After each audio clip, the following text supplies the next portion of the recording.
Good morning, everybody. Welcome back to another episode of the Market Open. We are live. It is Monday, August 3rd. Welcome to the month of August. July flew by, even though it was a little bit volatile, a little bit of turbulence on that flight. You know what I mean? I just thought of that analogy. I swear I did not plan that out, but that's what happens when you do what I do. You think of this stuff on the spot. Nonetheless, July was a bit crazy. We're here into August. We had a ton of stuff happen over the weekend. The reason why oil is down right now, which it is down precipitously, about 7% decline on oil. Amazon is still pumping indeed. And yes, I need to shave. I did not go to the barber over the weekend, which is why my beard looks like it's coming back, but I will be shaving pretty soon. Crude right there, $78.99, down about 6.7%. This is really good. It's not really helping all the semiconductor stocks in the pre-market because we've got a variety of other different headlines going on, especially Kospi took a ugly hit last night, 6%. I'm not sure why Kospi fell. That was a bit confusing. Samsung and SK Hynix had massive days on Thursday, and then they opened yesterday, and Kospi takes about a 7% hit or 5% hit. But we do have oil coming down dramatically, and the reason it's down we'll talk about, but obviously Trump said some stuff that was going to delay the attack that was supposed to be a egregious attack. If you were with me Friday on the market close, Axios reporting that the White House was planning one of the largest attacks they've ever had in the history of, Trump said since World War II. Axios was saying in the span of the past 6 months of the conflict, that attack did not happen. And because that attack did not happen, you saw oil come down. S&P 500 is up in the pre-market. Again, July somehow ended green. We actually ended for the past 12 years in a row now green in the month of July. It was 0.03%, so it was a very tiny amount of green, but nonetheless, we did hold that green. August tends to not be that fun when it comes to the markets as well. July actually is okay. Now, again, July high beta momentum over the past 5 years has been horrible, but the S&P itself ends up being green, and that is what we got in 2026. So we will have a lot to get into when it comes into the month of August and seeing what happens and how equities ultimately are priced in. On top of that, we got a bunch of earnings today. We have an obvious big one. Mr. Palantir. After the bell, I will be live at 3:30 with Arnie and Amir, so we will be talking about that. I'll do a little bit of a preview before we get into the earnings themselves. I mean, there is a world which, if you run the numbers, in the most bullish, optimistic scenario, you get $2 billion of revenue, which is above the expectations of $1.8 billion. I'm not expecting $2 billion. I don't think they're actually going to come in with $2 billion this quarter, next quarter, definitely. But if they were, and you're seeing a little bit of a SaaS rotation in the pre-market, not an actual rotation, but an intraday level of money going back to SaaS versus software, which is what we're seeing to start off the day. ServiceNow, Adobe's, Palantir, all those are up in the pre-market. Palantir right there up 2.84%. Maybe it's one of the best days for Palantir to report. Also, you're seeing the hyperscalers come back. Look at Microsoft back in the 470s. This was stuck below 400 for the longest amount of time this year. Google back to 362. There's no way Amazon can get a 17% bump if Google doesn't get it as well. So that means the Google sell-off after earnings was fake. It just wasn't real. The market sold it off, but the market sold it off for stupid reasons. And as a result of Amazon and the communication around their CapEx being more seen as meaningful, diligent, and actually responsible, Amazon right there up 2%. I think you're seeing some money come back to the hyperscalers. Even Meta, which fell to 518 on Wednesday, is now almost at 570, still well below its 680 range that it was at 2 weeks ago. But nice to see at least some of that momentum coming back. However, the semis are down, and we'll talk about why the semis are down. I have some theories on it, but the semis went up a lot this year, and it seems like now every time they make a new level, they get rejected. And there's, I think, a couple reasons for why, but at its core, the market is not necessarily giving the love back to the semis even after the Leopold blow up. And so we'll talk about what it takes to potentially get them back there. Reddit, which hit 135 on Friday on a 20% drawdown, now back at 142 right here, up about 1.48% in the pre-market. All right, let's get into it. Good morning. Thank you all for being here. Triple V, thank you for the $200 super chat. Appreciate it. Thank you for being part of the show. It's not helping the allegations of you being my sugar daddy, but I appreciate the $200 super chat. Triple V has a big position in Amazon, and he actually got rid of most of his covered calls on Amazon the day of earnings. He called me like 30 minutes before earnings. He was like, "What do you think?" I was like, "Well, if they announce Google like CapEx, maybe they fall, but if they actually explain their CapEx, maybe they rally." So he took off a decent chunk of those covered calls that he was up on, and now those shares are uncovered. So Amazon really helps a lot of people. By the way, that Chris Camillo segment, I get how it went viral, but boy, did it go viral. I posted the clip on X and it had about 1.2 million views. And our boy Chris got dunked on from everybody. There was like 5% of people in the comments and in the quote tweets that actually like respected what he did. And 95% of people were like, this is gambling, this is irresponsible, yada, yada. And look, I get it. If you do something like that, which is bi-weekly calls expiring after your account's down 40% and you've been margin called multiple times on an earnings play, a lot of people will think it's degenerate and a lot of people won't think that's responsible. My take on this is very simple. Like, different people have different risk tolerance. And if you know anything about Chris Camillo, that him being down on a weekly option based on a thesis he had on a trade that he thinks is going to work out has happened like a billion times. If you listen to Dumb Money, he's done this successfully a bunch of times and he's lost money a bunch of times. So to me, this is classic Chris, right? This is who he is. This is how he's not buy and hold and DCA for the next 10 years. Like he is, I see a thesis. I think I'm right. I'm going to apply a lot of leverage, a lot of margin, a lot of optionality, literally and metaphorically, to being able to capitalize on that thesis. It's something I did the same to an extent with Robinhood back in 2024. I just didn't have like weekly calls. I had yearly calls. But the point is, that's how some people invest. And, it's not for everyone. It's definitely something that you have to be up your risk tolerance. The other big thing I think people are missing that we're dunking on Chris is like, he's not managing other people's money. He's managing his money. So when you're managing your own money and you lose your own money, by the way, Chris has done very well in life. So if he lost, 50% of his liquid net worth, he has a lot of other assets outside of just his portfolio, right? So it's one of those things where you've accumulated enough wealth where if you're willing to take that type of risk, then you can do it. But if you're managing other people's money like Leopold was doing, you can't margin up on 45 billion. Like, I still can't believe the dude was valedictorian of Columbia at 19. Just an unbelievable. That means he went to college at 15. And even he couldn't recognize that, like, if SanDisk is down 20% and I'm up 1,000% on it and on leverage, maybe I should like take a little, maybe it's not going to go back up 20% the next month. Maybe it actually will fall 50%. Maybe the tides are turning. Maybe the markets don't just go up in a line because of my imagination around where AGI is going. And, even he ended up getting hit. So it's one of those things when you're managing other people's money, there's just a different burden versus managing your own. But obviously everyone has their own risk tolerance. All right, so let's get into it. Thank you all for being here. Let's start off with Trump over the weekend. So the reason oil is down is because Trump came out last night and he once again did what he needed to do in terms of relaxing the markets on what's happening with oil. It's a bunch of different clips. Let's play this right here. I hope this is actually real. If you look at that 10-year, I think it has to be real because if we were to attack, that 10-year would be hitting 5%, which we cannot have. So I think the credit markets finally got Trump to hopefully and more seriously get ready to make a deal. Sanctions by Saudi Arabia, by UAE, by Qatar, and by Iran. We were all set to go just about at this time right now, and it would have been a massive attack. We're all set to go, but when the allies ask to call it off, you got to sort of say, well, let's see. And the reason they asked is I think there's a deal. There's a deal on Hormuz, and then there will be a deal on the nuclear, or you might call it the denuclearization of Iran. I call it the denuclearization of Iran. So we're holding it. We'll just see. We can do it anytime we want. But we're asked by the three primary groups. We're also asked by Iran, very strongly, actually.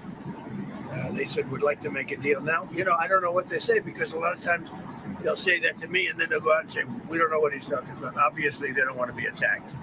And they knew the extent of the attack because they saw it forming. Now what we're doing is we're talking to them in the form of a negotiation. It begins tomorrow afternoon, and we'll see if it's true. I'd love to do that, save a lot of lives, save a lot of unnecessary power, to be honest with you. It'll take many, many years to ever build it back. If it could, I don't think it would be even buildable back. So we had an attack that would be the biggest attack since World War II, and it would have been disastrous for them. And they didn't want us to do it. And frankly, Saudi Arabia didn't want it either. They thought that a deal is imminent. And the deal is imminent, having to do with the Hormuz Strait. and also ultimately the denuclearization of it. So Trump there says the attack would have been the worst since World War II, and he got the call from the Saudis and the Middle Eastern allies. I mean, again, this is a story that we've heard many, many, many times. Last night, futures pumped on this news. The semis are down right here, but a lot of stocks are up, potentially based on the idea that Trump is not going to have the largest attack since World War II. I think Trump also understands he does not have the political capital to have that type of attack because the majority of the world does not really agree with this war.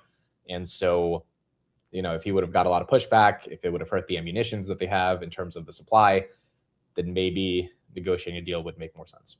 Does Iran have a deadline to come to an agreement? No, we'll just see how it is. We're ready to go anytime we want. Would I rather make a deal? I'm not looking to kill people because people die. A lot of people die, and we don't want that. So they asked us, Iran specifically, but the other three said I asked Saudi Arabia, the king. I said, the crown prince. I said, what would you rather do? Would you rather have us do this or not? They said, we would much prefer a deal as opposed to an attack because you don't know where these attacks lead. I mean, will they be flooded with people pouring into their country and disaster? A lot of bad things can happen. Now, as you can see, Trump's being pretty rational there about why he wouldn't want to attack and all of the different cascading circumstances that could be or consequences that could be the result of an attack, which you would expect from the leader of the free world to be like, yeah, before I press this button, maybe I should really think hard about the implications of what would happen before I do this. Now, the reason this is so weird is because for the past week, Trump's been saying, I'm going to bomb the shit out of them. In fact, the exact quote was, I will bomb the effing shit out of them. So the sort of switch up here is not unusual because we know Trump is flip-flops and switches his words on a dime. But it's one of those things where after you just heard the past 3 minutes of him talking about why it would be not responsible to do it and they'd rather get a deal, negotiate, yada, yada, like what, next week he's going to be back to saying, I'm going to bomb the effing shit out of them. It's one of those things that it's like, maybe this is the final moment of capitulation. And obviously the oil market is reflecting that right now to an extent, right? Down 7% is a pretty aggressive move right here. You did have a lot of put flows on XLE last week. So that is starting to be recognized here, where Trump effectively says, like, I can't do this anymore. Like, we have to get some type of a deal. The 10-year is only slightly down below 4.7. This thing was pushing 4.75 on Friday after hours. And like, you just can't have that happen. You cannot have the 10-year treasury giving you almost a 5% yield. There's just a lot of weird things that happen in the foreign currency exchange market, in the stock market, in the credit markets. The overall desire for bonds, especially from corporate bonds, start to, feel a little bit of pressure when you can get a risk-free rate of return of almost 5%. So it's one of those things where you've got a lot of different cascading issues here, but the number one thing that matters is those treasury yields in the credit markets. And I think enough became enough to the point where Trump finally decided we're going to have to get a deal. Now, does that mean in August we actually get a deal or a framework for a deal or a ceasefire? I think the first thing we need is a ceasefire. That usually precedes an actual deal. So we would get the MOU to come back. I don't know what it would take to get that to come back, but like, we're going to need to have something. Now, the Iranians over the weekend, they came out and they said, yeah, we're not talking to the United States. So it's a little weird because you got oil reflecting that there is some type of conversation that's happening. And then you have Iran reporting via their state media agency that we are not talking to the US. Now, maybe they're just trying to say this to be able to sound smart, although in the background they are talking to the United States. Iran also said the Strait of Hormuz remains closed to any ship that does not coordinate with the IRGC. So I would imagine they're just saying this to say this, but they actually are talking because they actually do want some type of deal. Hopefully, we can get that type of deal.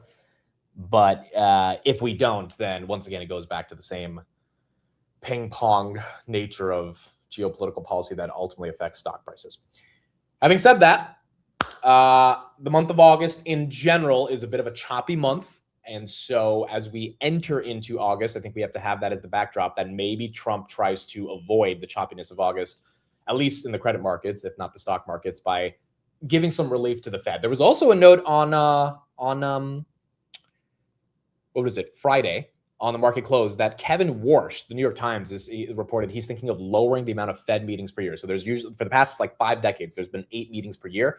And Kevin Warsh is thinking of cutting that down to about 4 or 6, which I don't think would be the craziest thing in the world because I don't think anything good happens in those meetings. And I don't think, those meetings say anything that's meaningful, especially if Kevin Warsh is not even giving guidance. By the way, Strategy sold about 1,600 Bitcoin over the past week. They raised some more money this morning. So you got BTC that still has not been able to necessarily benefit from a little bit more risk on appetite. But if Kevin Warsh were to delay some of the meetings and, buy himself some more time for this Iran war to end, so the next time he gets onto the podium, you actually don't have 25% of the Fed members that want to hike, because at this point, if nothing changes with oil or the broader inflation dynamic, which PCE data on Thursday was good, it wasn't great, but it was like at least somewhat decent. You're going to have a rate hike. Like you're just going to have 50 to 75% of the Fed wanting a rate hike, and at that point, once it gets to a majority, Kevin Warsh is not going to be able to hold out. S&P 500 right there, 751 in the pre-market. So again, as I said last week, I think there's 2 scenarios that we can get. Number one is the V-shaped March 30th recovery, where for the next 2 months we go up and up and up. There's a little bit of some dips in between, but naturally you got all the leverage out of the system. You've got this Iran war ending. Theoretically, earnings have been great. NVIDIA is going to crush it. AMD's this week, Pounters this week. You're going to have a lot of companies continue to make the argument that AI is transformative. The CapEx from last week was very substantial and strong, and that V-shape allows the market to get back to maybe not all-time highs, but even though the S&P is basically at all-time highs, but you start to normalize more of this price action and things aren't as choppy to the downside. Or you have a 2022 scenario where this is a dead cat bounce effectively, and the momentum that we're seeing is good, but it's not really going to help the names that were the super high beta growth names. On top of that, you've got a rate hike coming up, which is not good for any of these companies. And then you've got the midterms. And when you put those kind of 3 pieces of the puzzle together, you end up getting an August, September, October slump. And then you get a Santa Claus rally to some extent towards the end of the year. It just depends on how many rate hikes we get. I think the month of August, at least the first couple of weeks of August, will give us an indication of which way this market wants to go. By the way, SpaceX, they are trying their hardest to keep it above 100. 7% of the shares will be unlocking very soon, I believe, like in the next 5 days. This IPO has been a disaster. It's just that simple. It's been good for SpaceX because they, made a ton of money. They raised $85 billion, but for everyone who's invested, it's been a disaster.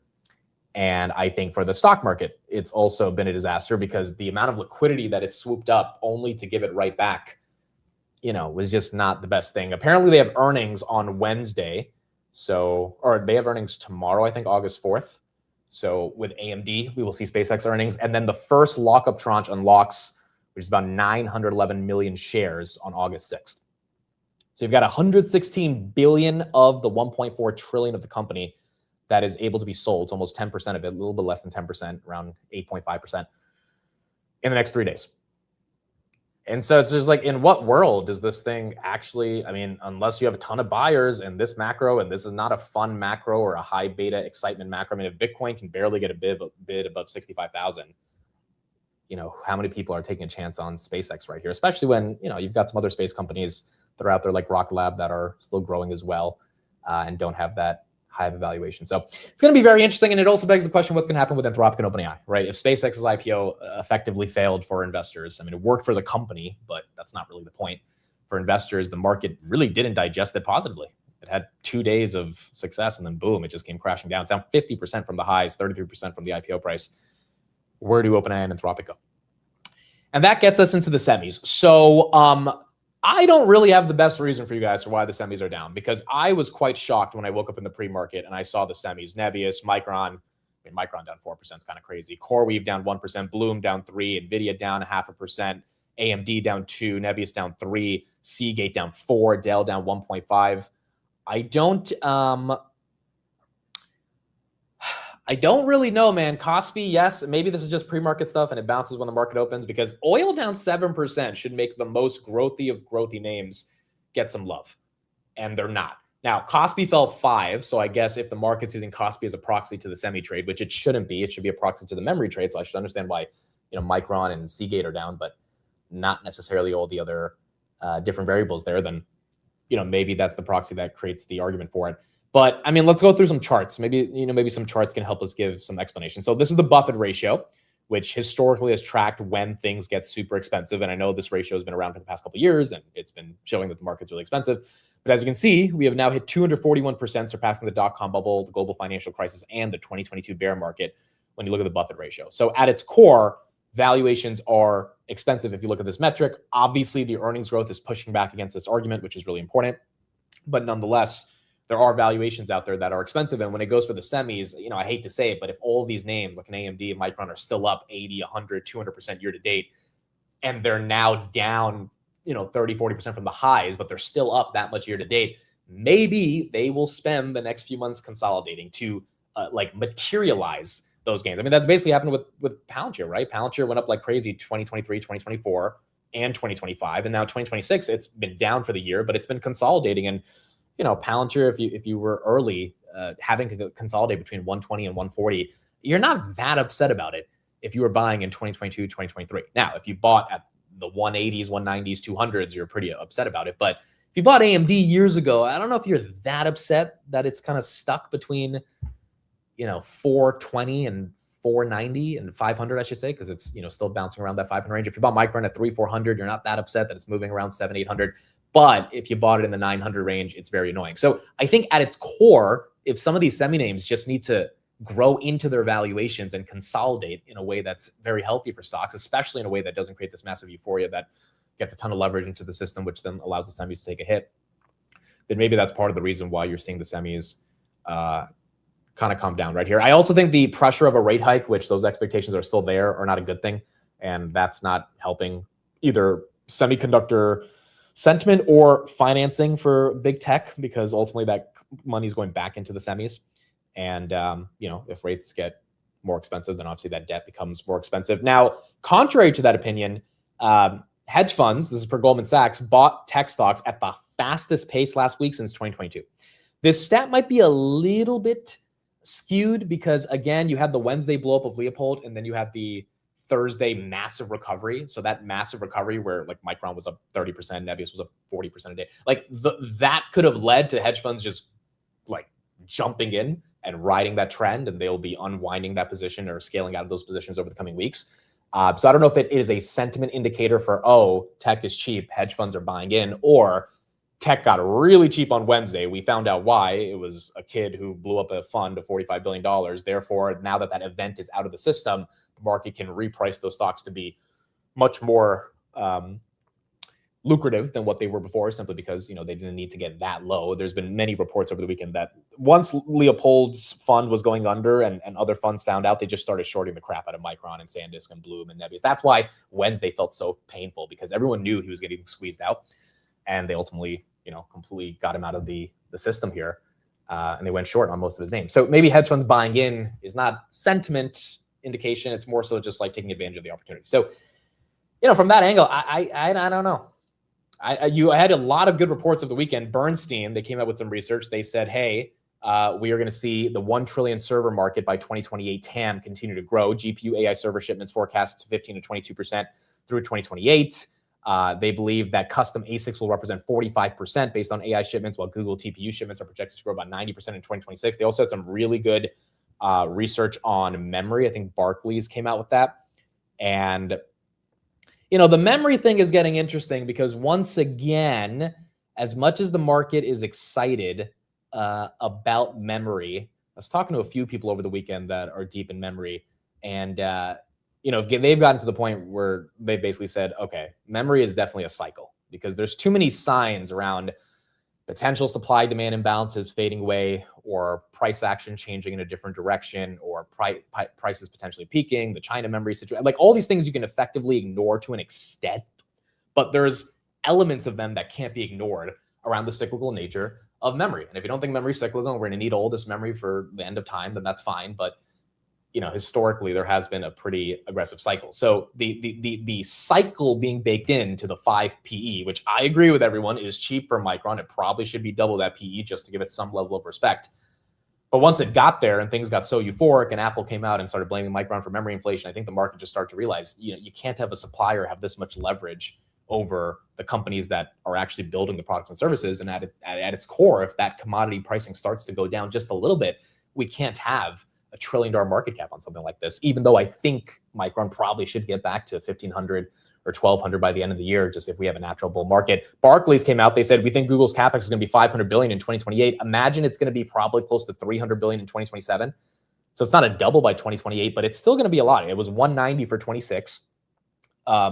Right? It was 190 for 26, around that range, 200 or 190 for 2026.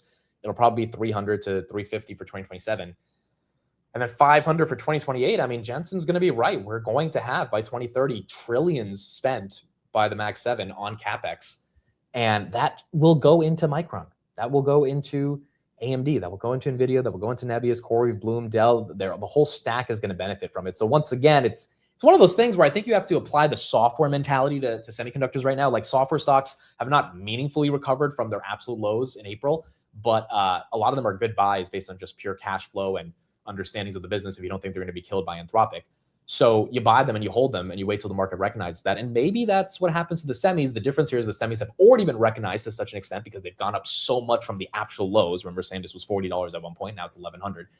But for SanDisk to get to that 17, 1800 range again, it might take more time. And that might present the opportunity right here, but that also might present the opportunity cost if money starts going to the hyperscalers or crypto or software, which I don't think has fully happened yet. I do think some of that money has started to come back to the hyperscalers because, you know, Google and Amazon moving up 10, 15% is a lot of money. Same thing with Microsoft finally getting out from the low 300s, 473. I mean, Microsoft's basically, did you guys know that on Wednesday, Microsoft added $448 billion in market cap? It's the most a company has ever added in the history of the stock market. The previous record was NVIDIA at $441 billion in April of 2025. I feel like that went under the rug and we didn't even realize that Microsoft had that big of a move, but it did. And so, you know, that money had to come from somewhere, right? That money had to come from somewhere. Well-deserved, I agree, well-deserved. So that money, I think, probably came out of the semis as the market once again went back to sustainable, you know, business models that they know are not going to go away anywhere and that are growing and Microsoft all the growth metrics that they needed to actually be able to grow. So what are people thinking about semis? Are we still bullish? Are we bearish? Are we still buying the memory trade? I think a lot of the alpha from photonics, memory, et cetera, is now known. It is not a secret. And as a result of that, because everyone knows it, you know, everyone knows what the neoclouds do. It's one of those things where the market has to once again give them their premium, but it's not that unknown. It's not, you know, the picks and shovels are not unknown at this point. People know them, and obviously people are expecting them to make a move. The reason I continue to be bullish is because the capex is like, again, if Google's going to do 500 billion by 2028, you know, Meta's going to be at 300 billion, Microsoft's going to be at 400 billion. Like all that money once again is going to go to one sector. So although I don't love the picks and shovels plays because like they're not as sustainable of a business model as the hyperscalers of the software names, I think a lot of them are presenting really good opportunities, especially the neoclouds, because those I think are way more sustainable because it's cloud computing at the end of the day. It's not as picks and shovelly as the other stocks that are out there. So, you know, from that perspective, I think there is an opportunity, but once again, it's going to be up to the market to decide how much momentum they should deserve to have. S&P 500 pre-market, we are still at 0.5%. Again, the only sector that's really down is the semis and the space names. Everything else pre-market are doing all right. I think the AI build-out trade is exhausted. I definitely agree that it's exhausted. And that's okay, right? Because it went up like crazy for 4 months. So for it to chill out in the next 3 months, which would be annoying, but nonetheless, you know, you could imagine happening, it's not that crazy. And hopefully they would create some broader opportunities for people to take advantage of. But it would be the same thing that every other investor went through this year if you didn't own semis. You know, you had to let stuff consolidate as other stuff got more of the cash. Now, there was an interesting discussion on the market close for those that were there. Some seeds of ideas came through around OpenAI and Anthropic, and it's a really interesting theory that I'm trying to go deeper into researching and understanding. That is true. NVIDIA did not really go. The problem with NVIDIA here is that if the semis aren't running, can NVIDIA move outside of the semis, right? If Micron, Nebius, SanDisk, if they're all kind of depressed, can NVIDIA still get to like 220, 230 while those are stuck? I feel like it logically can because like it's NVIDIA. It's obviously separated itself meaningfully from those companies. And, you know, they're going to crush earnings, but will the semiconductor ecosystem, you know, NVIDIA is a large portion of the SMH. If NVIDIA is going to go, is SMH and every other component of the SMH going to be stuck? I think that's the broader question, but we're going to find out in a couple of weeks with earnings. So there was an interesting theory that came out over the weekend. What if I were to tell you that 30% of OpenAI's and Anthropic's revenue is fake? It'd be kind of weird to make sense of what that thesis even contains, right? Why is 30% of Anthropic and OpenAI's revenue fake? And, there's a theory that came over the weekend. I'm trying to deep dive into what it means, but what if there's a world in which the Chinese models that are distilling OpenAI and Anthropic's frontier models are creating millions, hundreds of millions of bots in order to be able to distill those models, and they're paying OpenAI and Anthropic to get access to those models by using those bots. But as a result of all the usage of those bots, aka the distillation, that is what's leading to about 1/3 of their revenues. This was something that was rumored over the weekend. A bunch of people tweeted about it. Then they ended up deleting their tweets, which was very sus in and of itself. There was an ex-OpenAI researcher who just left. His name is Andrew Ho. And he tweeted on X, like, I have $700,000 in OpenAI equity and I'm stuck.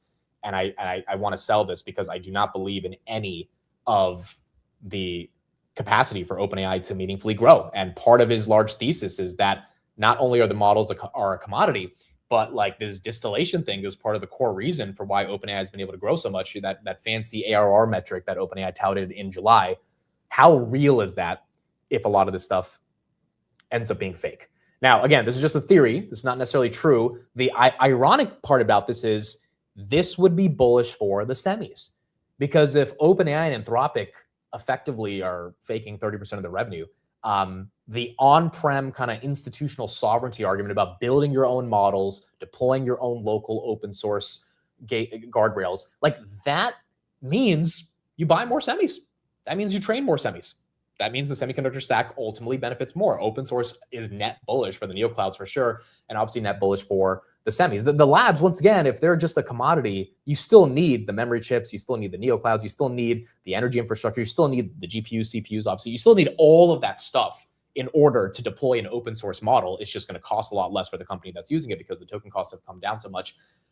But the frontier models, OpenAI and Anthropic, they might not get the benefit of participating in that stack. And so, again, I don't think OpenAI and Anthropic are going out of business or anything, but those S1s are going to be super freaking important, because if they come out and it becomes very obvious that there's not actually 1 billion people using OpenAI, or there's not actually 2 million businesses paying for OpenAI as they claim, but there's something a little under the hood that if you really go through the S1, it becomes obvious that like this isn't what it is what they say they are to be, or what their trajectory is. I think a lot of people are going to question it. I think the IPO is not going to go that well. And then the switch to open source once again becomes pretty dramatic. Now, that doesn't have to happen, but if that would happen, yeah, Oracle would definitely get hit right there. It would just mean that OpenAI and Anthropic can't fulfill their spending commitments. And so that's a theory that's out there. That could be part of the reason why the semis are taking a hit, just because the sentiment of OpenAI and Anthropic is bad. Again, that theory needs some legs to it. I've been trying to do some more research on it, but it's just weird seeing these people tweet about it and then delete their tweets. It's like, who's telling them to delete their tweets? Like, why are they so scared to have those tweets out there? And you just start to wonder, like, what is going on right here, and where is this revenue going? Chamath quote tweeted one of them, and the tweet was deleted. And I looked into the person, and she runs like a $250 million venture fund. And it's like, okay, why does she put that out there? Does she have some companies that are benefiting from open source and she wants to spread some FUD, or does she really have some real sources, but they told her to take it down? Like, it's weird stuff going on in the Valley. And I think we're gonna have to definitely do a lot more digging to kind of find out what's happening here. But the broader point is, you just have negative news pieces around the semis in general. I think that's also part of the reason they've been taking a hit. Daysky says, I'm deep into the illegal token market, and the Chinese mostly use freeze trials and free accounts and carded accounts, etc. They don't pay full price. Yeah, and the OpenAI and Anthropic don't do KYC. So they don't force you to put in your driver's license or your passport to know you're a real person. So, if there are some Chinese bots that are signing up, they could be signing up without having to meaningfully, prove that they're a real human, and that could also be leading to some pain. So we're going to find out over the coming months, but I'm also really curious to see if we're going to get these damn IPOs, because if we don't, then obviously it means that the numbers just aren't good enough yet to be in the public markets. Tesla, so some updates on them. Tesla sales in Spain went down 81% year over year. They sold 131 vehicles in July. Sales did rise 20% year over year during the first 7 months of 2026. Spain's broader electrified vehicle market grew 35%. So you've got the Tesla deliveries in different parts of Europe that have not necessarily recovered from the worst of it in 2024, when Elon kind of explicitly went political, and a lot of the Europeans didn't agree with his political viewpoint. And so you're seeing some of the ramifications of that. You've got a lot of theories that Tesla stock is going down so that Elon could buy it for the cheap with SpaceX. At this point, I don't think the SpaceX IPO or SpaceX merger is going to happen, tomorrow, but it does feel like it could happen sooner than later based on that report from the Wall Street Journal that, the Chinese part of the business might be separated, which it would have to be effectively to get merged. And also if Tesla Tesla goes down another 10%, it actually might be a deal for SpaceX to buy it. Because, I don't know if it's going back down to the 100s or something, but if that were to happen, I feel like Elon would take the opportunity. I just don't know when that's going to be the case. S&P 500 right here, earnings continue to be strong. 85% of companies have already beat on earnings. So the S&P has reached its cheapest valuation relative to the rest of the world in 6 years compared to the other emerging markets. Emerging markets have done a lot better than the S&P, but the S&P itself has done, very well in and of itself when it looks at the earnings growth. Yes, the Elon said it was fake news, but remember, Elon says things are fake doesn't mean they are entirely fake. So there are parts of that Wall Street Journal article that probably were fake or not necessarily accurate. But the overall sentiment, I mean, if you're a Tesla shareholder, logically think about it, how could SpaceX, a defense contractor that has very private US military secrets, merge with a company that has 25% of its business happening in China? It's not possible. So at some point, you would have to have some type of friction that removes Tesla from China if it's going to, get subsumed by SpaceX, which it would be an independent entity. So I think that is very true. Now, maybe it's not happening tomorrow. Maybe it's not happening anytime soon. Maybe some of the discussions were not as reported as accurately as they needed to be, but it's got to happen. There's no way the FTC is going to allow China to be part of SpaceX. There's just no freaking way, or else SpaceX is going to lose a ton of government contracts. So the question is when and how that plays out, but also, is that the reason you buy Tesla, just for that eventual moment to happen? ARM right there, that's down about 2.5%. Intel is also down 2%. Here's what Mr. Tom Lee had to say this morning about some of the sell-off that we've experienced so far. Percent kind of drawdown. That's what you thought. It was not a good month for July, and you said that it was, even for what you were expecting, it was not as positive as you were thinking. But the averages didn't do that. There was a day where the Dow went down 1250. Who knows what's going? That was an AI unwind for that hedge fund to explain it. Doesn't matter what caused it. It did get down, 7,200, nowhere near 6. No, or maybe 73. How low did I'm just off the top of my head. Is that enough now? Well, I think August is a month to recover how June and July have been sort of flat months, but earnings estimates have gone up a lot. So the stock market's kind of a coiled spring. And then we had a huge deleveraging, as you're talking about, because of the AI unwind and Korea's policymakers panicking. So I think the markets could actually rebound strongly this month. Maybe we get to 7,800. This month, the 7,800. Yeah, for the S&P. Is that forecast for the 10% drawdown still intact? Yes. It is? Yeah, so... Can't you take that off the table? Will you do it for me? Say it doesn't have to. No, I'm kidding. So we get to 7,800, maybe a 10% drawdown, and then close the year above 8,000. Yes. Yeah, I think because as we start to look at 2027, there's a lot of the clouds that are heading this year kind of lift. The SpaceX unlock will be behind us, and the market testing of the new Fed will be behind us. So I think, and then of course, there's already been a leverage unwind. So I think 2027 could be one of the best years for the stock market. And you think part of the positive sentiment this month is going to be cooler inflation data? Why? Yes. Why? Oil's back up. Yeah, oil's up, and we still have the tariffs working through. So those are hitting the CPI numbers, but the real driver of inflation historically has been housing and wages. And housing has really disinflated. We've had 3 months now of declining home prices. So you're taking out one of the biggest weights for inflation. And then I think wage inflation is really muted. We'll find out this Friday. Hey, Tom, I just want to ask you what you think of the Leopold Aschenbrenner situation and the idea that he was highly leveraged 4 times, had to unwind this stuff. How much of that played into what you were just talking about with South Korea and the panic that happened there? How much of that was because he was selling that portfolio at the same time? I think it was a big factor because, as you know, Korea is basically two companies, Samsung and Hynix, so it's memory and semis. he, of course, had a very large following. So not only was his leverage on his $45 billion, let's say it was levered to $150 billion, but there was a lot of money piggybacking on his trade. So I think in some ways, the unwind, and even last week, was due to a lot of funds being aware that he might have been in trouble. So once again, I'm not necessarily sure what Tom's thesis is right here, because his argument is we're going to get up to 7,800 and then we're going to have the 10% decline or 15% decline, which would put us at 6,900. Originally it was supposed to be like 6,300 because we were supposed to fall from 7,300. Like, remember, it was supposed to be 73 top and then go down to 62, 63. It was supposed to be like 62.50. Now he's saying 78 and then we go down to like 69. So, once again, I'm just incredibly confused on the point that he's trying to make. Like, we've had a bear market for the semis, peak to trough, but obviously the semis have done so well. The S&P has not had any resemblance of a bear market, has not had anything that even feels like a bear market. I mean, 760 to 730, 725 is not a bear market. It's like 3-4% max. You need to get to at least 7, 8, 9% to have a bear market. And now we're right back ultimately at all-time highs at 740 or 750. 760 is all-time high. So we haven't really diverted that much. And from that perspective, even with the Leopold situation, which was ugly, I wonder if that means that, the entire market has to get hit, because I feel like the market really did get hit in July, at least the most high beta parts of it, as NVIDIA gets pretty ugly right here, 2 minutes into the open, now 197. And I don't know if we need to go back down below 7,000. Also, take a look at this. So these were the 7 largest positions that were down for Leopold.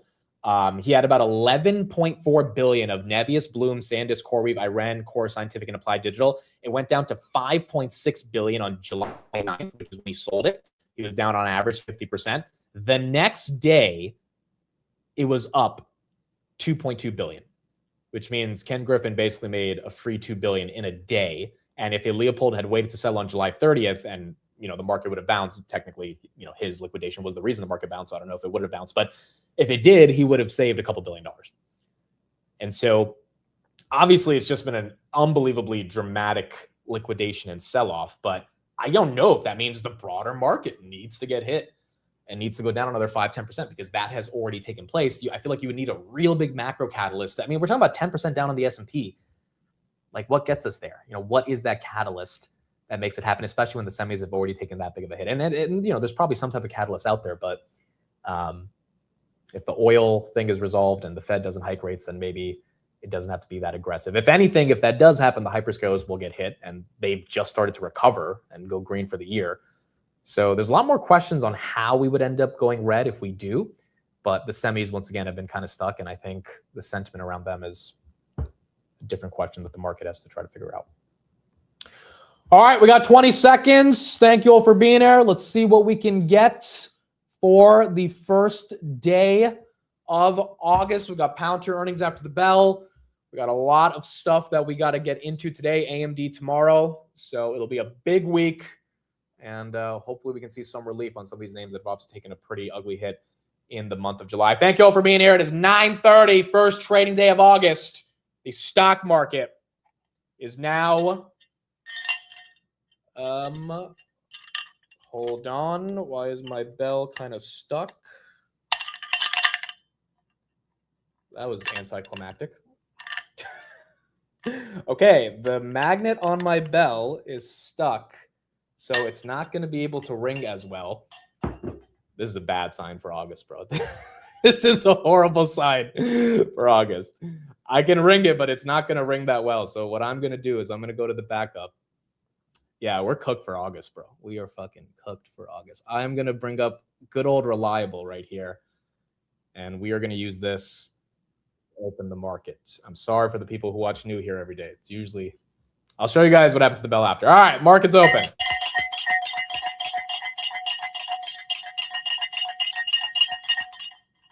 If we dump, don't blame it on me. Blame it on the bell. Real quick, look, you see the thing? It's stuck. So it's not moving. I don't know what's the magnet sometimes gets stuck. I don't know.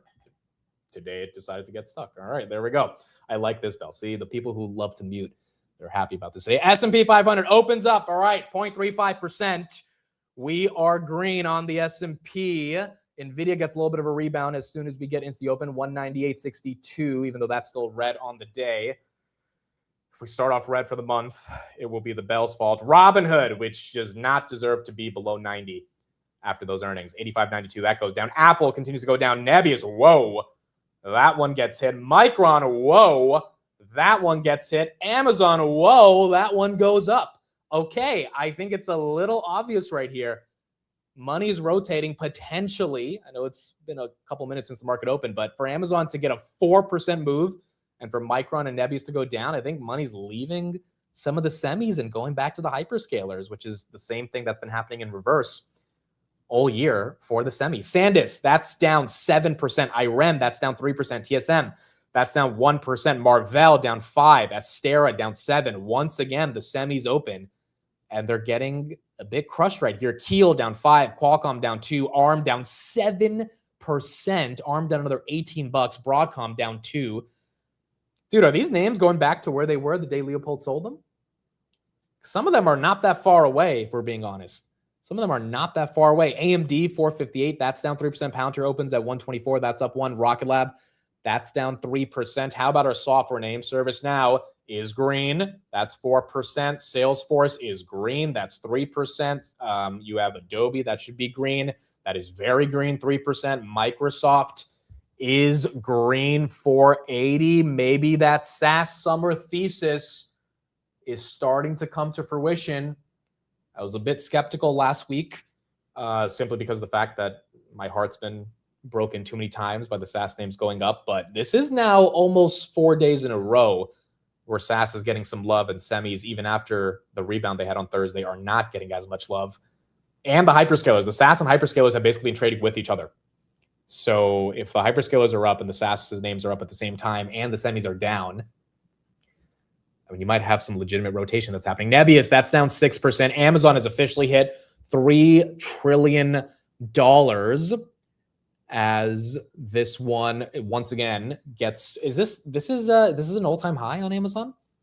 Wow, Amazon, it's crazy that this thing hasn't been at 3 trillion for the majority of the year, with all the other companies being at like 4.5 trillion. Yeah, Amazon hits 3 trillion for the first time. 284 is what you're seeing right here. 284.17, 282.56 at 3 trillion. For so many of us, this is a big part of the buy and hold long portfolio. Same thing with Microsoft right here, 485, that's up 4%. It is very, very nice to see the Mag 7 participate, because, I mean, quite frankly, I think the majority of us have way more Mag 7 than we have in the semis. Google right there trying to get up to 370. I mean, Google's going back to 400 if Amazon continues on this trajectory, especially if CapEx is not the concern, or the equity dilution raise is not a concern as well. Now, maybe Amazon does some equity dilution as well. They didn't hint at that, but if they were to do it, I wonder if the market would even care. If you take Amazon back to 230, I think everyone's buying that dip.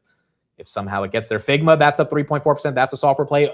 Uber, that is up 1.12%. SoFi trying to get back up to 1662. That was down 10% last week, I think, unfairly. So that one's at least getting some love. Netflix kind of trades with software names. That one continues to be green. Meta coming back. Thank you, market, for not being stupid about Meta. I get it's not as amazing as Amazon or Google, but it did not deserve to be $18 away from going below 500. So, I mean, look, it's kind of the yin and yang of the market, right? For the first 4 months, semis were all the craze. Hyperscalers were dead. You had sell-side analysts coming out saying that we think there's no point of it. I mean, you really had sell-side analysts coming out saying, sell your hyperscalers and buy the CapEx beneficiaries, because the companies that are spending on the CapEx can't benefit from it. And it was just like the most shocking thing ever to see professional investment analysts say, sell Google, Microsoft, Amazon, and buy all the semis instead. And that was the literal top. The day that note came out from Melius Research, and then all the other institutional analysts started touting the same stuff, that was when Micron hit 1250 after earnings. And that was the short-term top. That was the short-term bottom for the hyperscalers, as the sell side completely got it wrong. It's like you give the money to the companies that can spend the CapEx to then grow because they have a sustainable business model, versus the companies that are getting the CapEx, unfortunately, you know, eventually their cycle will come to an end. Now, the weird thing about what's going on right here is that's a broader philosophical statement you can say about the cycle coming to an end. But from everything we've seen from the hyperscalers on CapEx spend, the cycle is not coming to an end anytime soon. So it's very weird to see the semis go down. But if the market has moved on from like the excitement of the semis and they're going back to sustainable business models, then maybe this is how the sentiment's going to take place. It's just at some point, the forward multiples are going to get kind of stupid on many of these semi names. They're going to benefit from the hundreds of billions of dollars that are being spent in CapEx. AMD right there, 463, as that one continues to go down. SanDisk getting a nice little move up there, which once again, SanDisk, Micron, they will be massive beneficiary of all this CapEx, which is why kind of, last week, I don't know if the idea is that crazy to say, why can't everyone benefit? Why can't the hyperscalers benefit? Because they're getting an ROI on the CapEx. Why can't the CapEx beneficiaries benefit? Because they're getting earnings growth. Instead of one or two of them going parabolic like we saw for the first 5 months of the year, what if they all naturally can get the juice of the bull market, which is what we've seen for the past 3 years before it was so one-sided starting in 2026. And maybe that's how this ends up kind of playing out. CoreWeave flips green. That's up 3. Nebius flips green as well. Oh, Nebius does have earnings this week. It's going to be a big one. I think on Wednesday, pre-market. So you're going to see that be very, very important. Tesla right there, 317. That goes green. Did Trump say something? Because I think everything is starting to flip right here. Amazon officially 3 trillion. Don't have any macro news. Oh, sorry. Nebius is August 12th. My bad. You're right. August 12th. So in 2 weeks, we'll see Nebius. Adobe still moving. Salesforce still moving. ServiceNow still moving. Micron trying to get back up to 800. If the semis end up officially flipping green today, I wonder if that takes the hyperscalers down. And based on what I'm looking at, no, they're not. The hyperscale, look at Amazon, not even blinking as the semis get some green candles, which historically it would start to fade a little bit. Same thing with Microsoft, not blinking either. 5%. Dude, that's a big move on Amazon. 5%, big move on Google, 4%, big move on Meta, 4%, then big move on Microsoft, 5%. If anything, it makes me kind of think, maybe a lot of these names can participate together. ServiceNow, that's up 5%. S&P 500, 751. Reddit should be up. Reddit's sell-off was stupid. Like, genuinely stupid. I bought more Reddit at 147 last week. This thing got to 135. I'm trying to do more research on the earnings and the quarter itself, but I think search for referral traffic as a reason to sell it off does not make sense. If anything, I think it's a decent candidate to sell puts on in the 125, 130 range. But yeah, I think Reddit is pretty cheap for a reason. But there has to be a deeper reason it sold off so much. So I'm trying to go through the quarter and feel like what actually was the street upset about? Because 20% felt a bit aggressive. MicroStrategy, that's down 0.5%. 300 is on the table for Amazon. It feels like Amazon has a date with 300, right? Like, people are predicting 300 on Amazon for a long time, and it kind of didn't take place. And now we're trying to see it. See, you guys can't blame the bell today. The problem is now if the bell works tomorrow and we dump, you're going to blame the bell for the dump. That's how the superstitions go. Look, there's no bell, and the Max 7 add what? Almost 450 billion in market cap collectively in 9 minutes?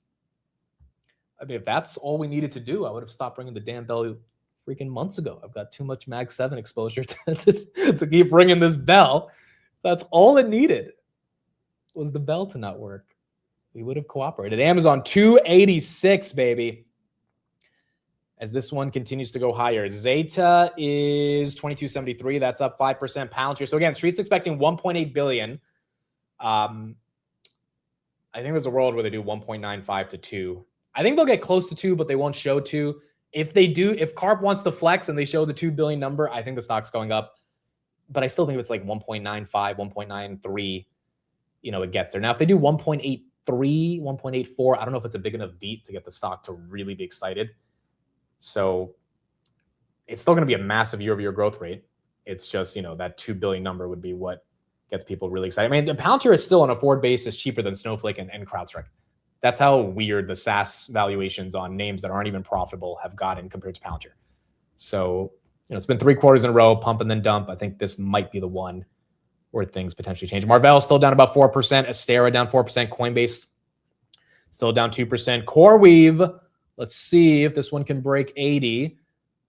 It still has got a long way to go. 82.17 was my last dip buy on this. And I think a lot of people in that 80 to 90 range ended up buying the dip. Then obviously, people didn't expect it to go below 60, but it did happen. So let's see if that one can make a move higher. Microsoft, wow.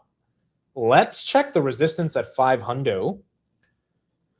As Microsoft it seems like overnight, sentiment has changed on one of the greatest companies in the world, which you would expect, the market to one day recognize. And after those earnings, it has 235,000 shares for Microsoft at 500. So a little bit of juice to get there.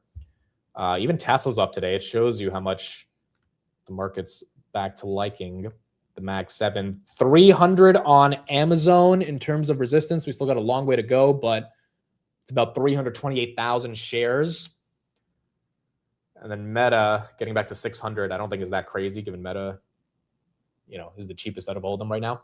But once again, sentiment changed on Amazon, sentiment changed on Google, sentiment changed on Microsoft. Meta has a lot of different issues to deal with, but they're the most important company on the planet when it comes to media and advertising outside of Google. Like, I think the sentiment will change eventually. And when it does, Meta probably gets re-rated. Wow, ServiceNow, 120. A lot of retail has ServiceNow. It would be very nice to see that one make the move, 119.06. I think this was the software dip buy for the majority of people for the past 5 months. And, it's starting. Now, granted, ServiceNow did this. All the software names did this in May.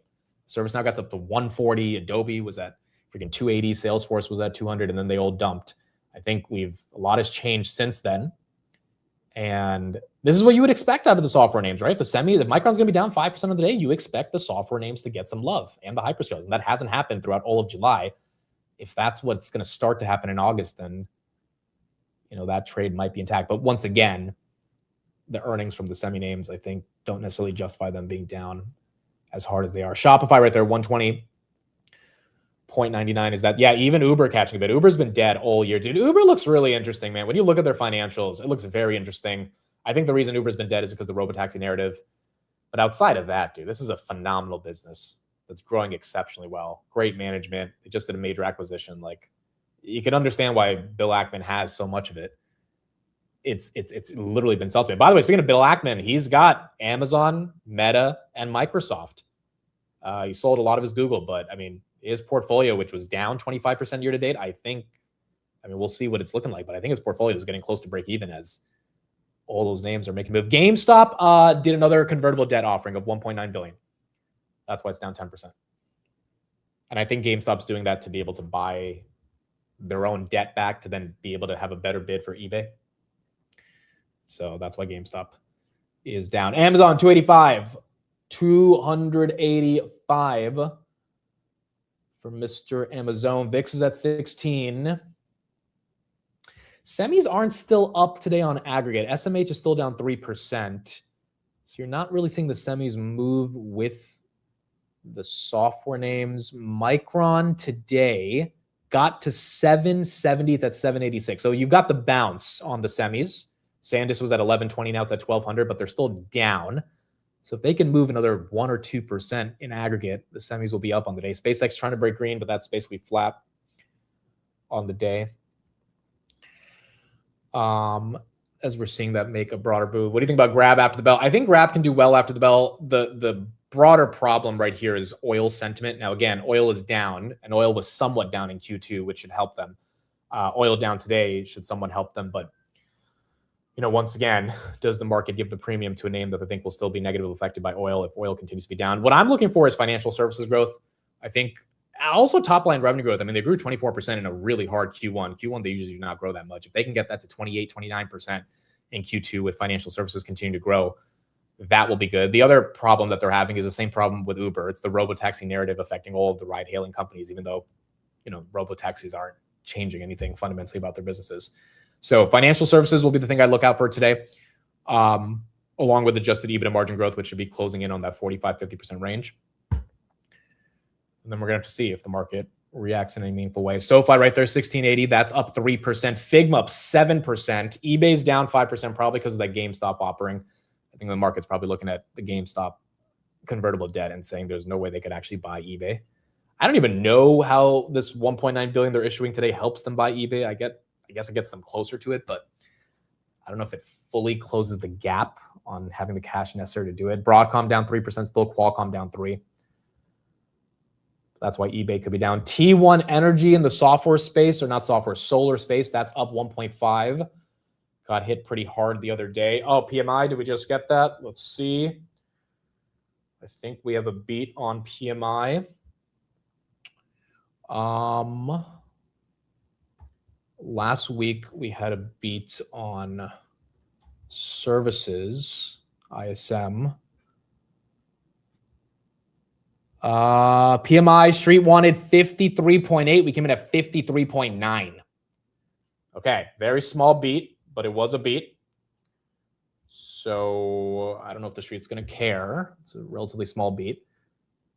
We have services, ISM, coming up in like 15 minutes. The PMI was beat. CoreWeave right there at 76. Yeah, manufacturing PMI 53.9 versus 53.8. Interesting. So some of the neoclouds are going up. Some of them are going down. IREN just broke green. It was red for the past 10 minutes. CoreWeave has stayed green. Nebius has officially broken green, 192. It's your hyperscalers, though, that are really loving it. Look at Google, dude. Google, they let Google go to 315 after earnings. Right back at 372. I mean, Berkshire did buy a ton of it at 350, and it was below the 350 price. By the way, speaking of Berkshire Hathaway, that stock is now up 5% year to date. It's not that far from the S&P, quite frankly. And in the past month, it's up 3%. Past 6 months, up 6%. So Berkshire, which was down a lot for the year before this month, has started to get a recovery. Why is Apple down? So Apple, once again, did anyone really think at 340 the valuation made any sense on this? Because as much as I love Apple, as much as I use their products, as much as the growth is accelerating, it was not. I mean, dude, it got to $345.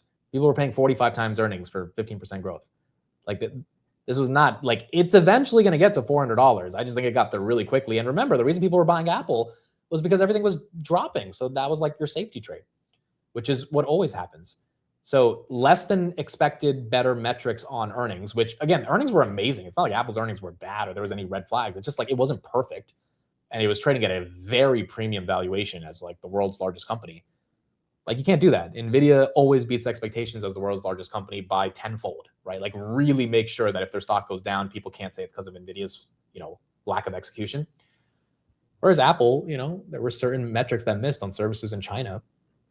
And so if growth stocks get more attention, like CoreWeave, that money's got to come from somewhere, and it's probably coming from Apple. So I think Apple being down here actually makes sense.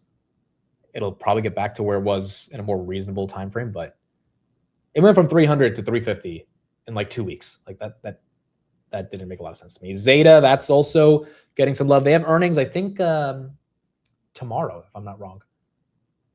So this one also this week will be very, very important. AMD is struggling right here. AMD is going to be a big one tomorrow. Again, AMD's multiple, I think, is a bit aggressive, even if you think they're going to get that $20 of EPS by 2030. So AMD and Intel, I mean, it was literally the perfect time for AMD to report on their last earnings. I think the stock was like, 350? It dumped to 320. And then within minutes of the earnings, it went all the way up to like 420. And then the next day it was like at 450. Now, I think sentiment has shifted away from the semis, and AMD is going to have the most amazing numbers on the planet to make sense of its multiple, which I think they'll have good numbers. I don't think they're going to have an NVIDIA type of numbers in terms of the beat and raises.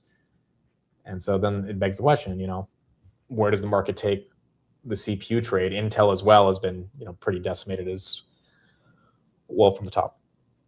Are you still holding service now? Yes. A small position. I bought at 105, but nothing that serious. But even at 105, 100, after it fell from 140, I bought Microsoft that day at 385. Like a lot of these names just did not deserve to be hit the way they are.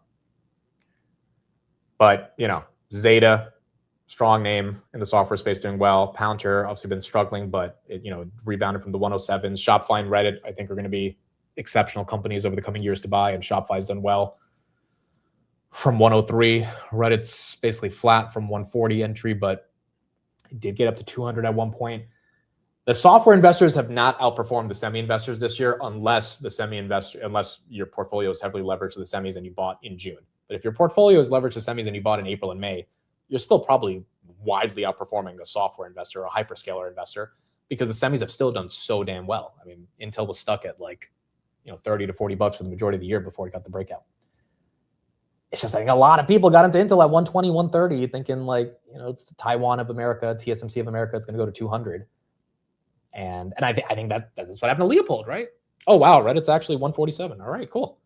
It should be getting some love today if the software names are going up. I think that's what happened to Leopold, dude. I think he had such massive positions in these names, and he was just like, yeah, Intel's going to matter a lot. And at 140, instead of taking profits, which I think he bought the thing at like $30 last year, he just said, if it goes to 120, who cares? It'll be at 200 one day. And it's like, it might be at 200 one day, but in the meantime, if you're on leverage, you have to stay solvent to be able to see that day. Microsoft, 490. Could you imagine we get a $500 move here? Could you imagine we get a 500 handle on Mr. Microsoft? There's no CoreWeave news, guys. I think it's just a bounce. It should be bouncing. I mean, this thing fell 60%. So I don't think there needs to be news for any of these names to like get back to even, a fourth of where they were trading at before, 77.30. It is outperforming all the neoclouds today, though. So I feel like there might be a headline, but I do not see any headlines on this one. CoreWeave's interesting, dude. It's like their market cap's 40 billion. They have 100 billion in backlog. Their market cap is half of the revenue they're going to generate in 2 years.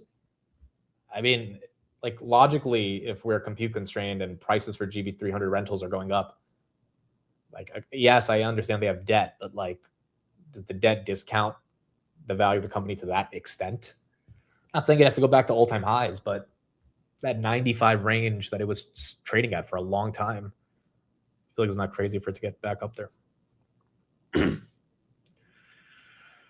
we're going to have to see. Oracle getting some love. Oh, wow, getting a lot of love. Look at that. 7% on Oracle is a big one. It was at 114 last week. So this one was important to be able to see. ServiceNow also 119. Oracle is a software company today. It's not a data center company. So that's helping out, even though the neoclouds are doing okay. So some of that data center sentiment's helping it. Palo Alto, that's up 1%.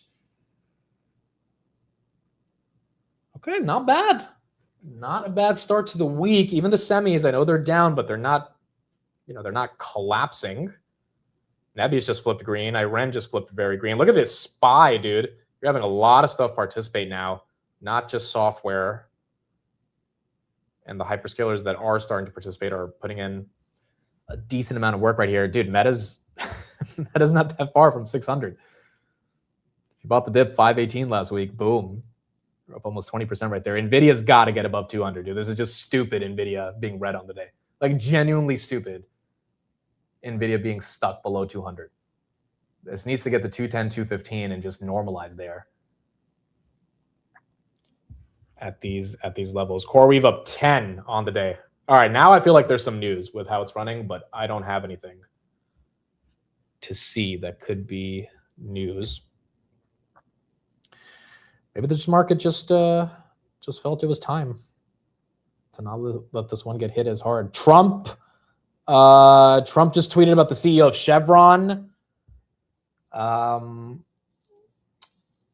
He said that without our operation in Venezuela, Chevron would be dead.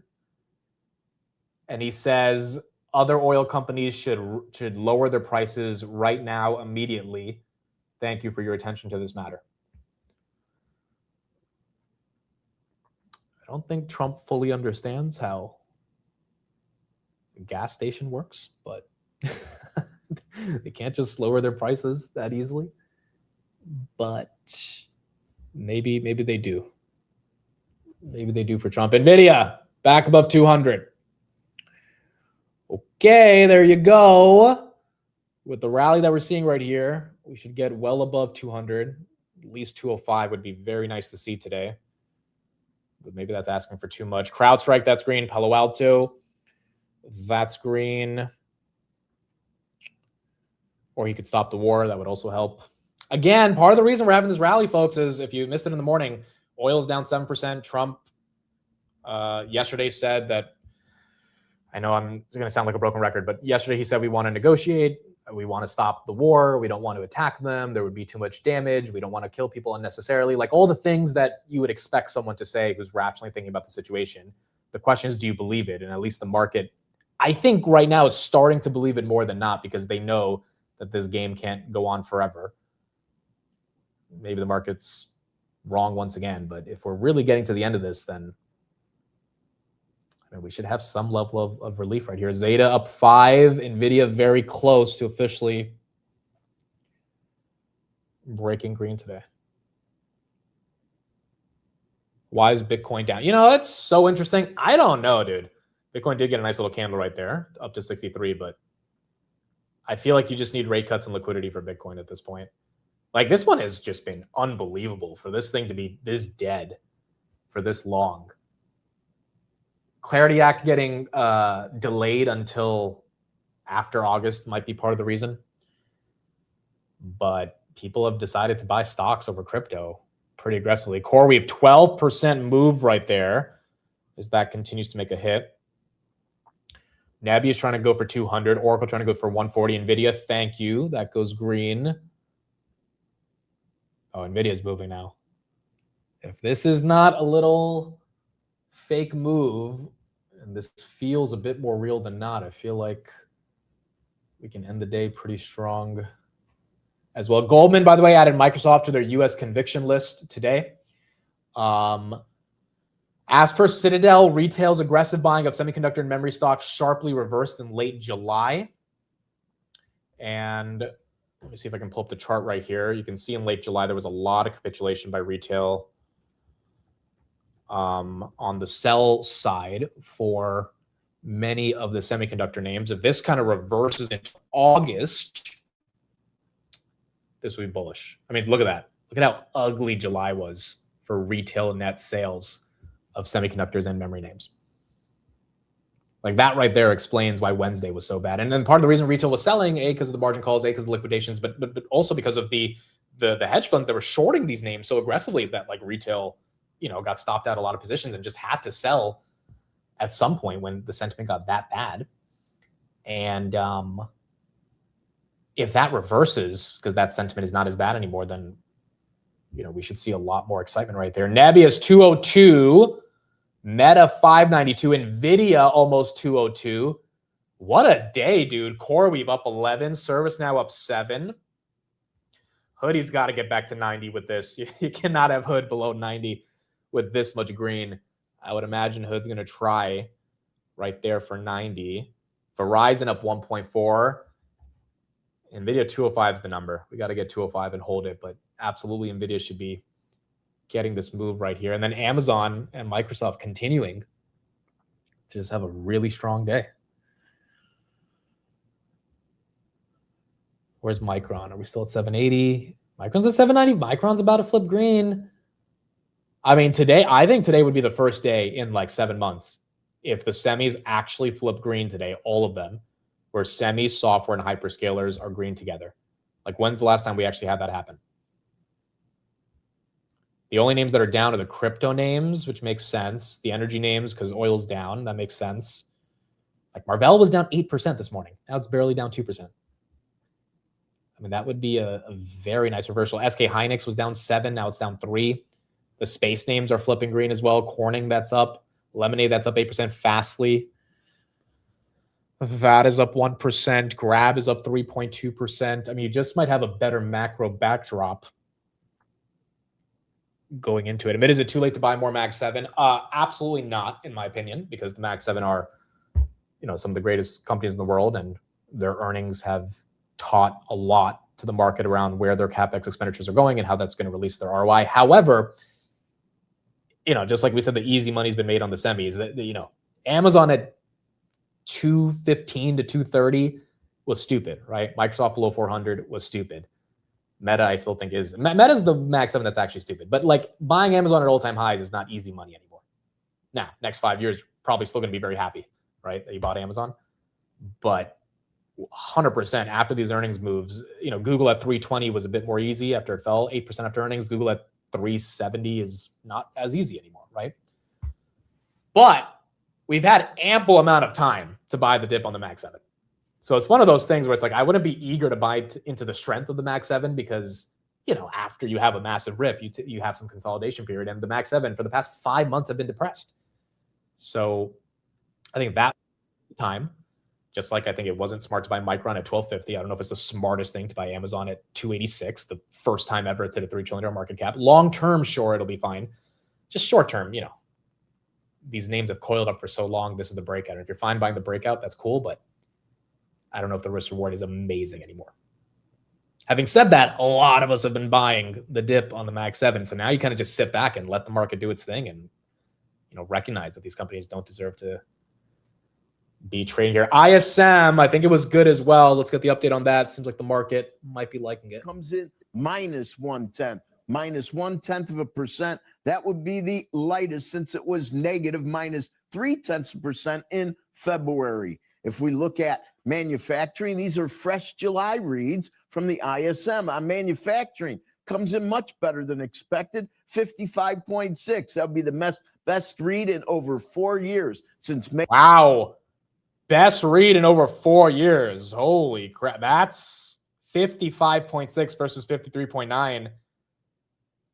That's not recessionary. That is a little inflationary, but if you can get oil to come down, I mean, the Fed might not love seeing that. The economy and earnings growth probably love seeing that. If you could just get inflation under control, you would have low inflation and really strong growth, which would just be very good for the stock market. Of 22. Now we look at prices paid, and of course, we'd rather have these numbers go down, expecting 71 in the rearview mirror, 73. It comes in at 71.1. So pretty close to expectation. Makes sense. Prices are going up if earnings are good, which means, again, that's the pressure on inflation. But if inflation could be resolved through some of the geopolitical stuff, then you're going to have low inflation and good earnings, and then really strong economic expansion via PMI and services. Definitely less than our last look. That would be the smallest level, the smallest increase in prices paid going back to February when we were 70.5 on new orders, 56.7, exactly as expected. That would be the best read since the beginning of the year when we were at 57.1, second best read of the year. And finally, on the employment front, and what a week. Of course, we have ADP and the big jobs report from BLS on Friday. Employment comes in better than expected. Expecting a number right at the expansion line of 50, comes in at 52.8. And this is a biggie. We are reversing many months of sub 50. Hasn't been above 50 going all the way back. And this is interesting, since September of 23. So 52.8 now would be the best read since August of 22, basically 4 years. That is a big number to pay attention to. Let's see if we see better than expected numbers in the labor reports.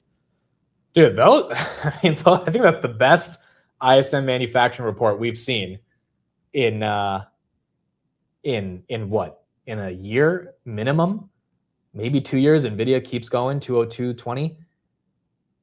Like, those were phenomenal numbers across the board. Calls just crossed puts on QQQ, by the way. Net premium just shifted to effectively being more bullish than bearish on the NASDAQ. The Q's got to be above 700. Q's not there yet, but we're trying to get there. We are trying to get there. Micron got rejected at 790. Google still holding on to 371. Meta almost at 590. Adobe again, that's up 3. Rocket Lab, that's up 4. And then CrowdStrike still up 3. So, let's see if we give back any of these gains. But at its core, you got the macro numbers that definitely are making people happy. Look at that, 753 on the SP. Again, 761 is the all-time high. No, 758 actually. We hit 760 pre-market, 758.45. So we are $5 away theoretically from the all-time highs. Let's get an update on the yen situation, because there was a photo that was tweeted over the weekend from Besant's napkin saying that the U.S. would intervene. And you're probably going to see more of that intervention, which is affecting these 10-year yields as well. They impact everything. Oh, this is in why. all Okay, I've been markets. wondering. Now I have the answer. Dollar yen is an important one, obviously, because that's the fuel. That's the liquidity trade that can influence everything from fixed income to stocks. We're watching it very closely today. What you see is weaker dollar, stronger yen. That is what Japan wants to see and what they stepped into the market and intervened to do. What was so monumental about what happened is that the U.S. joined, and the U.S., along with Japan, both stepped into the market to basically fight the speculators that have made the yen super weak. It got so weak. It was almost at 164. And this was what, Friday? Friday afternoon, we think? Yeah. They confirmed that Right. it happened on Friday, both the Japanese finance Love that. ministry Look at that. and the U.S. Treasury. This pick is so gold. It's That is Reuters just- captured this at the There's no way Reuters captured this like in a, by the way, in video almost 204. Wow, she's moving. There's no way that Robin did back above 90. There's no way this happened just for the sake of it happening. And look at the picture itself. The picture itself looks like a professional pic. It's one of those things where I'm sure Besant made sure it was okay for this to get leaked because they want people to know that they're intervening with the yen to stop it from weakening as much as it is. Camp David cabinet meeting. This is Secretary Besant on his to-do list. Buy Japanese yen. He actually writes to do. Yes. Yeah. I like that. But what's fascinating here, David, is that Yeah. the U.S. and the Treasury has really had a very much of a hands-off approach when it comes to intervening in the markets and treasuries.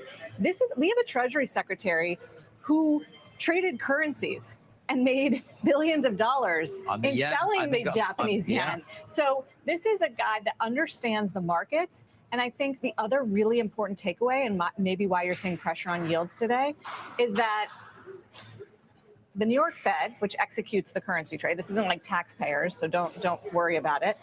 They actually bought yen and sold euros.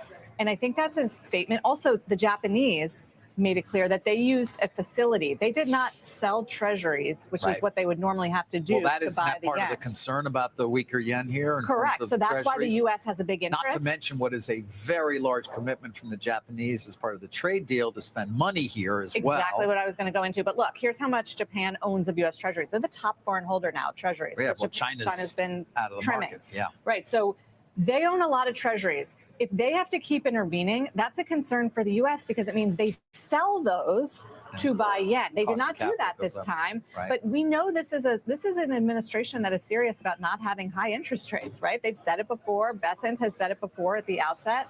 And so I think it's a very strong signal to the market that they're going to do something about it. They're going to intervene and make sure that we don't see, skyrocketing treasury yields and the weaker Japanese yen. And then the other takeaway is that it is a gesture of friendship for the U.S. And Japan. And President Trump said as much when he was asked about it. I think we do have that soundbite. We have a good relationship with Japan. We're very strong, very, very strong financially. They are, they have a weakening yen, and they wanted a little bit of help. And we're always there for Japan. Japan's been very good to us. They have been very good to us. If you look at direct investment into the U.S., Japan, I mean, it has been without a skyrocketing. doubt. And we've been good to the Argentinians as well. That's the other where we also intervened. Very earlier in the interesting Trump that the administration. geopolitical relationships and friendships in this administration, yes, we put our money where our mouth is when it Right. comes to those friendships. So- And you also mentioned the investment. Remember, Japan said it was going to invest, committed $550 billion into the U.S. When it has a very weak yen against the dollar, that makes it much more expensive and harder for them to do. So the U.S. also, this serves us because it helps them to continue to pour money into our country. So it may not be the last time we see them do this. Both finance minister of Japan and Treasury Secretary said we will not hesitate to do more. And that's a strong signal because typically what happens in currency, this is the biggest, deepest market, most traded market in the world. Trillions of dollars trade every single day. And again, the reason for those trillions of dollars is because people short the yen, they borrow in yen, which is at a very low interest rate, and then they buy U.S. tech stocks, right? So the yen weakening or strengthening really affects, that was the whole yen carry trade back in August of 2024, which is why, Trump and Besant are getting involved right here. But because they got involved, by the way, S&P almost 754, NVIDIA almost 205, you're starting to see tech stocks really like what they did over the weekend. when Japan intervenes, and it's done so a number of times, the market fights back and it goes the other way. The U.S., I think that saying that they're going to do more, the U.S. involvement sends a much stronger signal, but it is not guaranteed, David, that it will work. And that's why this is so important, and we have to watch this. It's also, I sort of alluded to the carry trade. It's really important for that too. Usually you have weekend because most investors, they go for higher yielding currencies, right? And then they borrow and they fund it in the weaker, in the yen and the lower yielding currencies. And then that is a huge liquidity trade, and it makes stocks go up. And so that's why it's so important, I think, for if you're wondering at home, like, why do I care about the Japanese yen? It does really impact all corners of the market. Right. And Vita, she's waking up from the dead. Look at that go. 198 to 205. That was the number that at least I was looking for. I felt that would be a reasonable move given what we're seeing right here. SoFi above 17. I mean, if we could actually close on some of these levels and hold it. Robinhood back above 90. Kind of needed that to happen. Expected that to happen. AMD still struggling a bit, but not as much as it was before. 450 to 471. That one looks like it's about to flip green as well. Palantir, 125. That's up 2%. Amazon looks like it's going to kind of normalize this 285 level. If we actually get a 290 breakout, that would be pretty massive. But if we can at least hold the 280s, that would be it. Rocket Lab, that's up 4%. SpaceX even is green today. I mean, the market is so green that SpaceX, which has $116 billion worth of shares that are going to be unlocked in 3 days, is up 2% today. I mean, that's how green we are across the board. D-Wave, your quantum names are up 8%. ARM still down 3. It was down 7. Cheesecake Factory, this one's had a massive move. That's up 2% above 100. Corning, that's up 2%. ASTS, that's up 5.5%. Bloom Energy, are we green there? We are green there, 215. I mean, a lot of your high beta names have started to wake up, and Microsoft looks like it really has a date with 500. Definitely don't see Microsoft going below 400 again, unless the broader S&P takes a hit. So it would be nice to at least have that normalize at somewhat of a level. And then Meta right here at 520, I guess, was a joke. And you're seeing this at least come back up into the 600s. Why is Broadcom still down? It's a good question. Broadcom on their earnings, the one thing they did not raise guidance, which it's such a stupid reason for why it got hit this hard. But I think if it was trading at 490, right? So it was trading at a very premium valuation, didn't raise guidance. Hot Tan wasn't as clear about some of the OpenAI revenue, things of the nature. And so the stock's been discounted since then. Overall, it was at 292 in March. So it's definitely had a rebound since then. But they're going to need an NVIDIA-like quarter to get into that $500-600 range and become a $3 trillion company. Because as of now, ASICs, as important as they are, I don't think is where the market necessarily feels all the value will be going to in semis. AMD right there, that's up 1.3% as well. Chad says, every time I hear you say high beta names, it makes me think of all the beta tweets you post. My tweets are not that beta, okay? My tweets have substance in them for the most part. Some of them are definitely a little beta. But that has started to hopefully not be as much. Dude, I remember I was going through some of my earlier tweets back in 2022. It's kind of crazy the shit I was tweeting, bro. Because you don't have an audience, so you're not really thinking about it. And you're just throwing shit at the wall and seeing what sticks, right? No one knows who you are. No one knows your account. And so you see some of these tweets and you're like, did I really post that? Did I think that was smart to say? But things have evolved. Ondas, that's up 5. Ondas is kind of interesting, bro. The problem with Ondas right now is the sentiment around drones, and a lot of people thinking drones are just not as relevant or important given so many companies are producing them. But I feel like Ondas is doing a lot more, particularly because they're building a platform for drones, which is a bit more software oriented. Stock's also down 50%. So, I mean, if the worst of it is over, I know they've diluted a lot, but a lot of that dilution has led to creative acquisitions. So it's one of those things I think to look into in the drone space. I think the broader macro background of 1.5 trillion of defense spend, is bullish for all these smaller companies that are out there. Wow, HIMS is also up 9%. That's getting green. Unusual Machines, yep. UMAC, that one's getting some love today. That's up 3.5. Ondas is 40% short. That is a fair argument. Get any drone sentiment that's bullish. Maybe that could have a little bit of a squeeze. Axon would be a big beneficiary with defense spend. That's up 7.2%. This was at the 300s at one point this year. This name holds. Now it was at like 900 last year. So obviously it's taken a big drawdown, but still green. Chad says Palantir earnings today, so I can't say anything about Palantir, but I choose to make fun of Amit instead.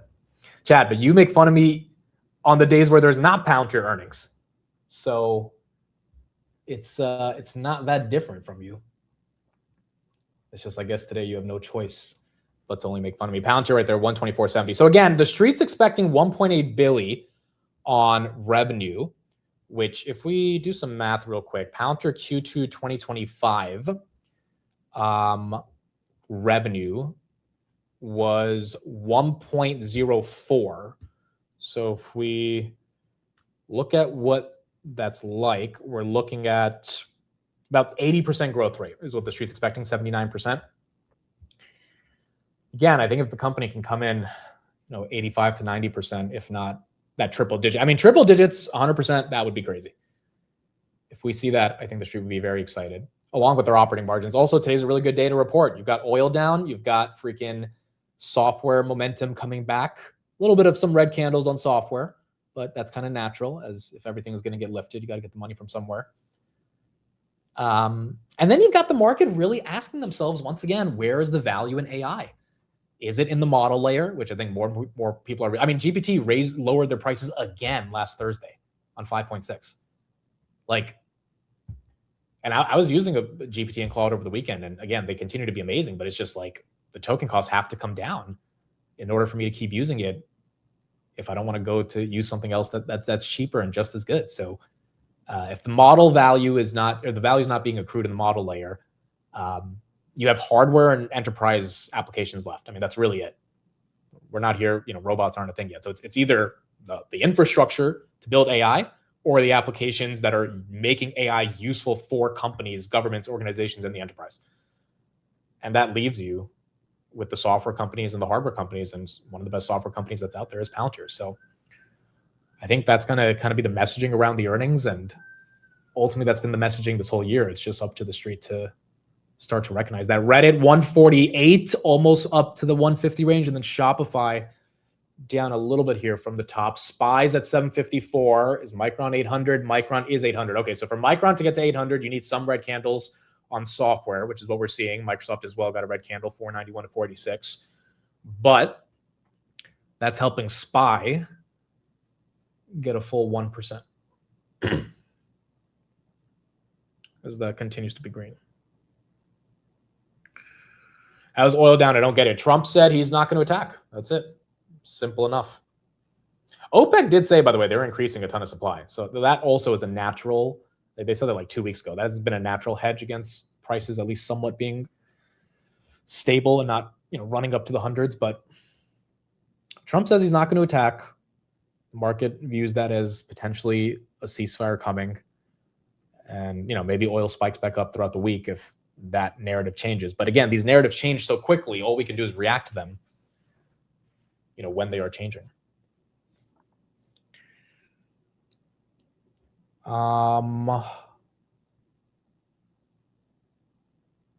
Do we have any news on CoreWeave? No, I do not see any news on CoreWeave. Still up 11% as that continues to be green. Seeing a lot of, 10 million of Bloom 270 calls just got bought for October 16th. And then about 1 million of Core Scientific $25 strike for September just got bought up. EchoStar's Hughes Network files for bankruptcy as $1.5 billion debt comes through. EchoStar is interesting because these guys own, if I'm not wrong, a bit of SpaceX, right? Well, yeah, they should. I mean, that's part of the reason why it got the love that it got a while ago. Stock's up today. So we're seeing EchoStars get some love. Hughes presented permission to operate uninterrupted and said its near-term liquidity. Filed for chapter. So this is not the entire company. This is part of the company that's filing for bankruptcy, which is why the stock's actually up, because the market, yeah, Dish Network is not going bankrupt from what I'm reading right here. Its filing will not affect EchoStar, Dish TV, Sling TV, or Boost Mobile. Dude, does anyone here have a Dish like on their house? Like I sometimes drive around and still see those, and like, I don't know, I feel like it's such old technology, but like it's still a thing where people, well, cable TV in general is dying out, but seeing dishes on houses, I feel like have, it's gone down dramatically. But this bankruptcy won't seem to be affecting them. Only for international TV. Yeah, I remember in like 2010, it was like on every house you would have a dish. I don't think we ever got one. I think we had the one without the dish, but it used to be a big thing. Google right there, 368. That's up 3.5%. Yeah, like a satellite dish, exactly. In the 2010s, it was a big thing.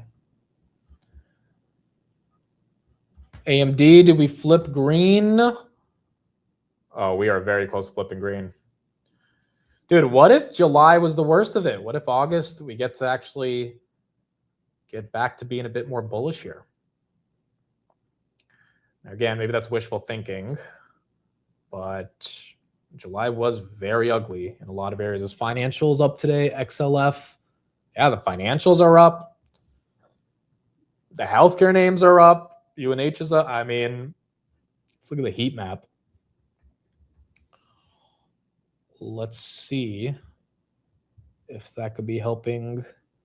Wow, what a green day. Dude, the only thing that's red are like a few semi names. That's it. That is it, folks. Look at that. NVIDIA. Look at her go. Almost 207. Or sorry, almost 206. Close above 205 would be incredible. Yeah, some of the financials are down, or some of the drug discovery names are down. The semis are down, but everything else, energy obviously is down, but that's okay because they rallied a ton last week, which is not that bad. Memory down is kind of stupid. Yeah, but memory's also recovering. I mean, Micron was at 770. Now it's at 809, right? So you would imagine they kind of catch up here. I feel like crypto, that's the one that is taking the main hit. Does Epsilon have earnings this week? Because this one's been bouncing up and down between $4 and $6. And I feel like this earnings is going to be important for them. Chad said I was 15 and figured out how to hack the cards to reprogram them to get whatever TV I wanted. You know, I used to be afraid of taking the card out of the box, like on the cable thing, because my mom told me like if you take the card out of the box, it'll like mess up the whole TV. So I always was so afraid of like taking out that card, because apparently that's what we used the card. We didn't have the dish, we had the card. I didn't know you could hack the cards, but I guess you could. But yeah, it was just like we have so much different technology today that allows us to access content versus what we used to do for cable TV. NVIDIA really moving forward, and so is S&P. 754, almost 755 right here. So is on Wednesday, okay. Dude, Wednesday's going to be crazy, guys. So Wednesday after the bell, today we have Palantir. Tomorrow we have AMD.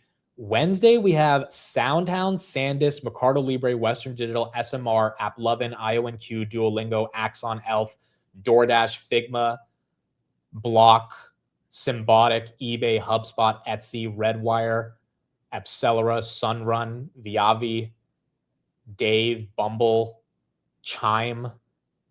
Like Wednesday's gonna be ridiculous, dude. You guys are gonna be looking at me become a madman trying to get all these numbers for earnings. But Wednesday's gonna be wild. Yes, grab us today. It's probably at 8 p.m. because 8 a.m. Singapore time. It'll be later in the day. Microsoft 485. As that continues to go green.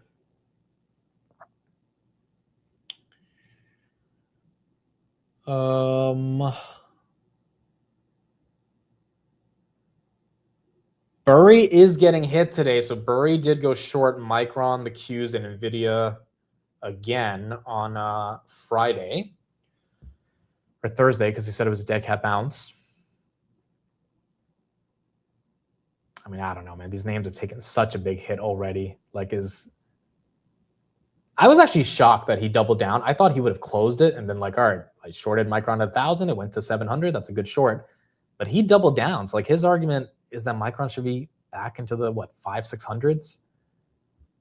Maybe, but at some point, yes, you can acknowledge it's cyclical and there's risks and all this stuff, but the earnings multiple just gets really, really dumb at some point. Nebius 206.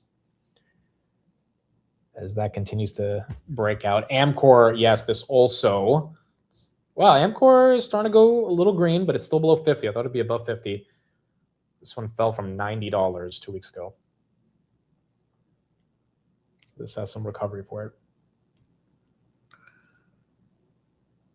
There's no news on NVIDIA, nothing that I see.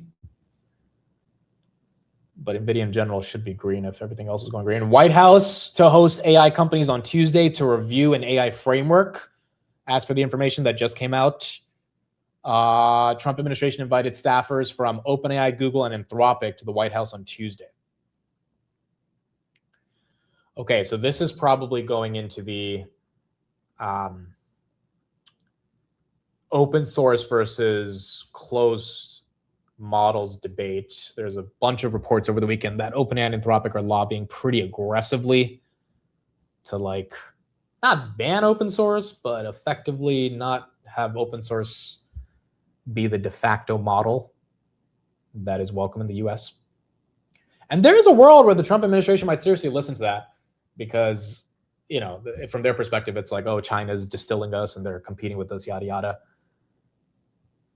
Obviously, you can't close off technology in and of itself, and it would be a big blow to a lot of the open source revolution. So we're going to have to see how the Trump administration thinks of this and who ends up actually lobbying them to get something done. AMD very close to being green right here. But you do have, you have people like David Sachs that are pretty big on the board for open source. And I would imagine people like him are being consulted by the administration on what exactly needs to be done here.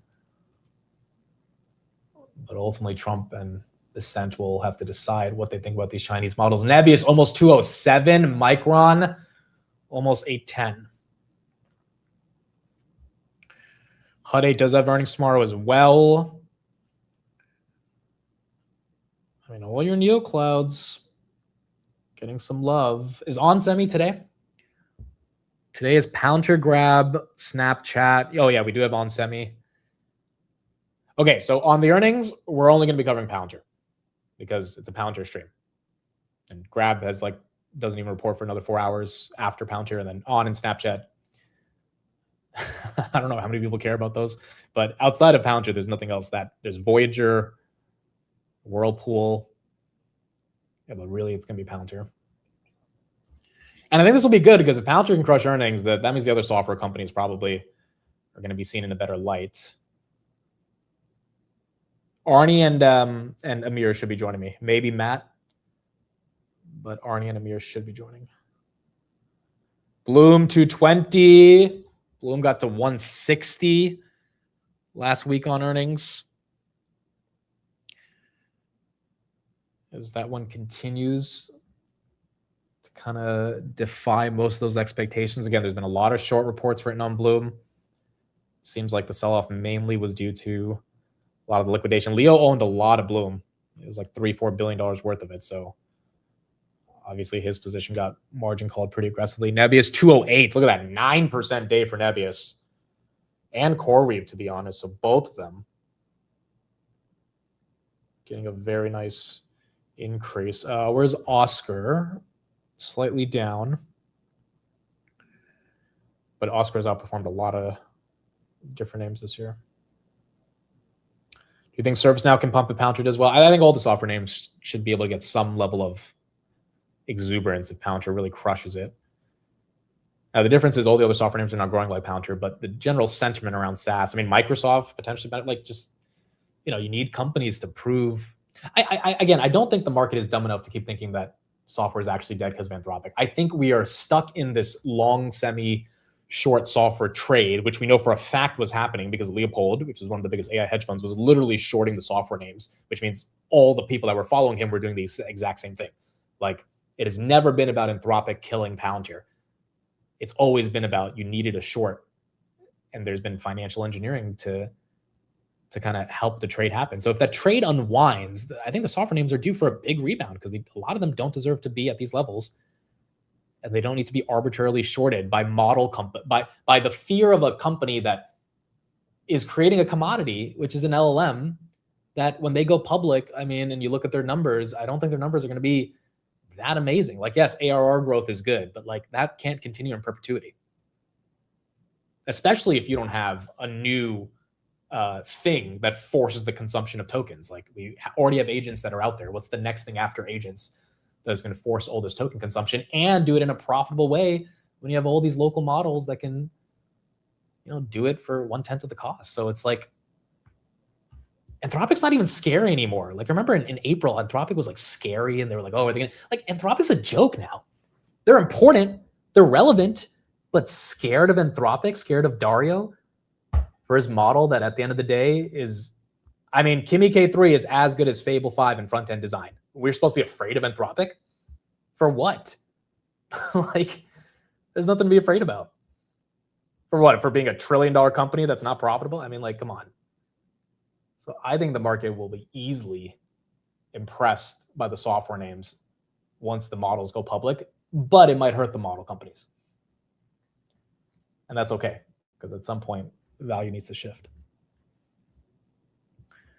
Zeta, is that making a move right here? Zeta 2244, that's up a little bit. What other macro stuff do we have? So we had the best PMI and ISM services we had in 4 years.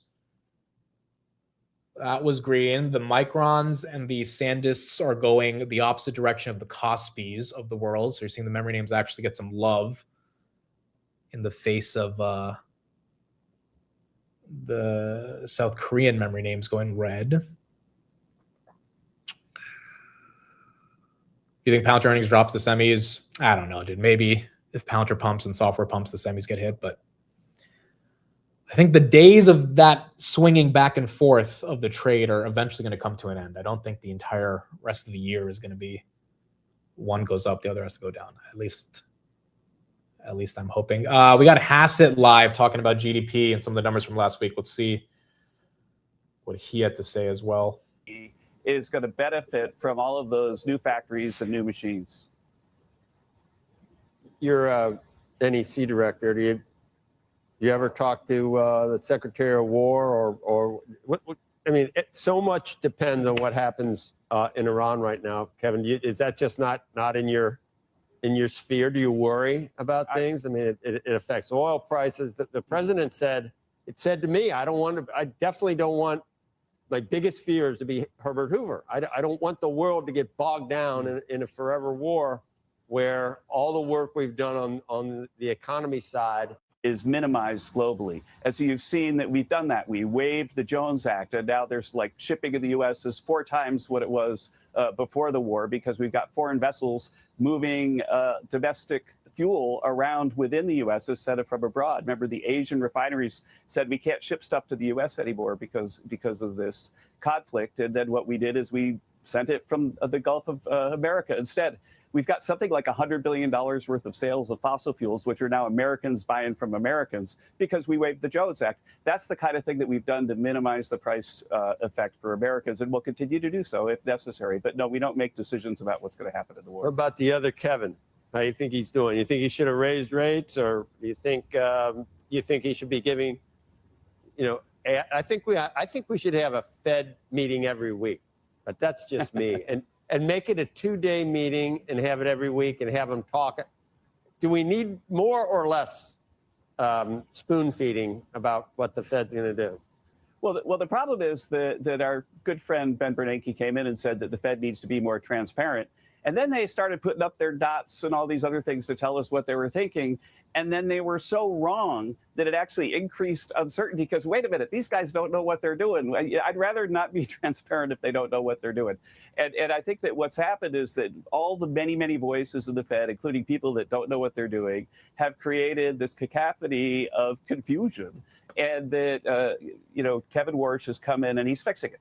He's fixing it, and he's taking control. He's established these outside task force to look at the models that have been so wrong, and he's really moving things in a positive direction. And so we support the independence of the Fed. We'll let him decide on whether the data make him want to move interest rates this way or that. But we think that the positive momentum that he's created at the Fed is really impressive. Kevin, All right, you've got the White House being supportive right there of the Fed. Trump hasn't commented on Warsh in a while, but you've got the NEC director, Kevin Hasset, basically saying that they are fans of what he's doing with these new task forces to try to figure out what is the ultimate source of truth. Micron is about to go green. Pretty epic recovery from the lows of this morning.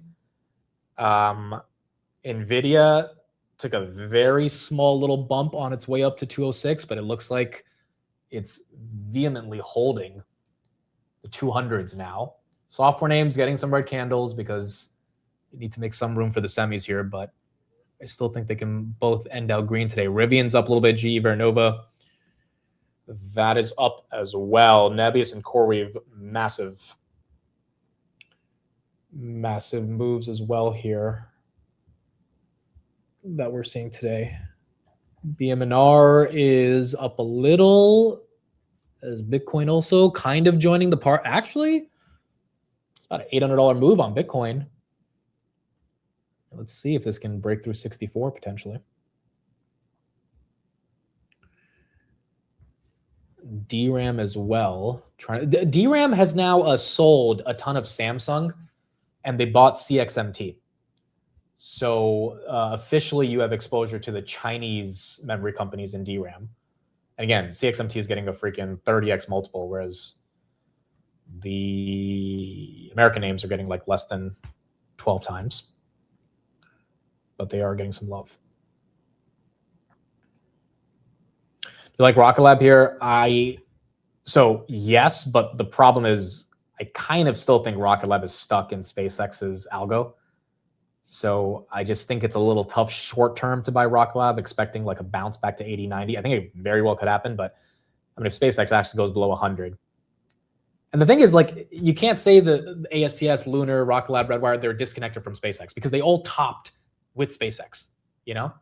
So I would imagine that until they diverge away, you can't easily say that you're not effectively long SpaceX if you're long Rocket Lab just via the short-term movement of the algos. Long-term, I think they will diverge. Having said that, Rocket Lab is still kind of expensive at $40 billion. And I've been saying Rocket Lab's expensive all year, but you know, it went below 60 last week, got a bounce, bought it in March below 60, got a bounce. Like below that 60 range, 57, 58 is where it tends to say enough is enough. And so, you know, paying $8 above 60, $68, I don't think is a horrible buy here. But market shifts, we get high beta come down. Rocket Lab has a high beta multiple, right? Tesla has a high beta multiple. It's just, I think we're all hoping in August we don't have to see the high beta names get destroyed again, because in July, you know, they've already taken that hit. But I'm very curious about the SpaceX unlock, dude. Like, is there enough liquidity out there for people to just buy? The way people buy the SpaceX unlock and give liquidity to all the people that have been, you know, waiting to sell for 10 years is if SpaceX announces like some massive catalyst, you know, something where people are like, screw it, it's already down 50% from the highs, I'm buying the dip. And that gives the opportunity for people who are exiting to get out. I don't know what that catalyst could be. I feel like they would have to sign another data center lease, and it would have to be a really big one. But, you know, they already got the biggest one with Anthropic and Google. SanDisk, that's up 4% now on the day. SPY 755, as that one continues making its way back to all-time highs, or at least trying to. Okay, NVIDIA, there she goes. Let's see. Let me check resistance at 207. This is a much-needed move on this name. And the reason, again, NVIDIA needs to be moving is because you can't have Amazon, Google, Microsoft going up, adding hundreds of billions of market cap when all the money they're spending, a lot of it is going into these GB300s and Vera Rubins at way better margins than the Max 7s themselves.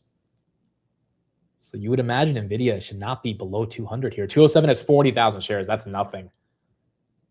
I mean, there's not a lot of resistance stopping her from running here. Is the dollar going down? That is a great question. The dollar is down, which makes sense because the Fed's, or not the Fed, but the Treasury is intervening with the yen. Why is gold down? That's also a good question. My gut would tell me, I'm curious what other people are saying. Remember when gold and silver were like the FOMO trades of the year? I mean, silver was pushing 120, dude. Gold was like almost 6,000. Like, these trades were there for a month. And then they just, once price action goes against you, like all the excitement about the trade is over. I think gold could be down simply because people are buying stocks. And if people are a bit more risk on, although gold is theoretically a risk on trade, it's not as risk on as a Nebius that can go up 10% in a day, right? I mean, it is kind of crazy. I think we've normalized seeing a Nebius of 9.5%. People would be happy in a year if they could get 9.5%. And Nebius just did it in 30 minutes. Having said that, the downside is also they could lose 9% in a day. They could lose 50% in a month, right? But it is kind of crazy, like when you see these moves on individual names and you're just like, oh yeah. When in reality, 9%, like 9% on gold would be crazy. And that it went up like 30% in January. But a lot of these individual moves are after, the downside, where it also hurt. Reddit almost 150. I expect Reddit, if the market is somewhat coherent about how they think of these earnings, to get into that 170, 180 range. But they've got to address the AI licensing deal, I think, to kind of change that.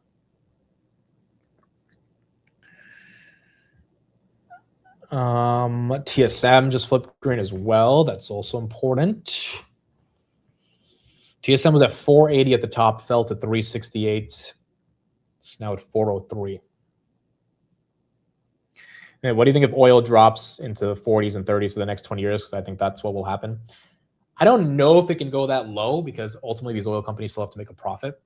And at some point, the cost of drilling is not worth it if the barrels are trading that cheaply. But it goes back to like this Elon Musk abundance thesis where,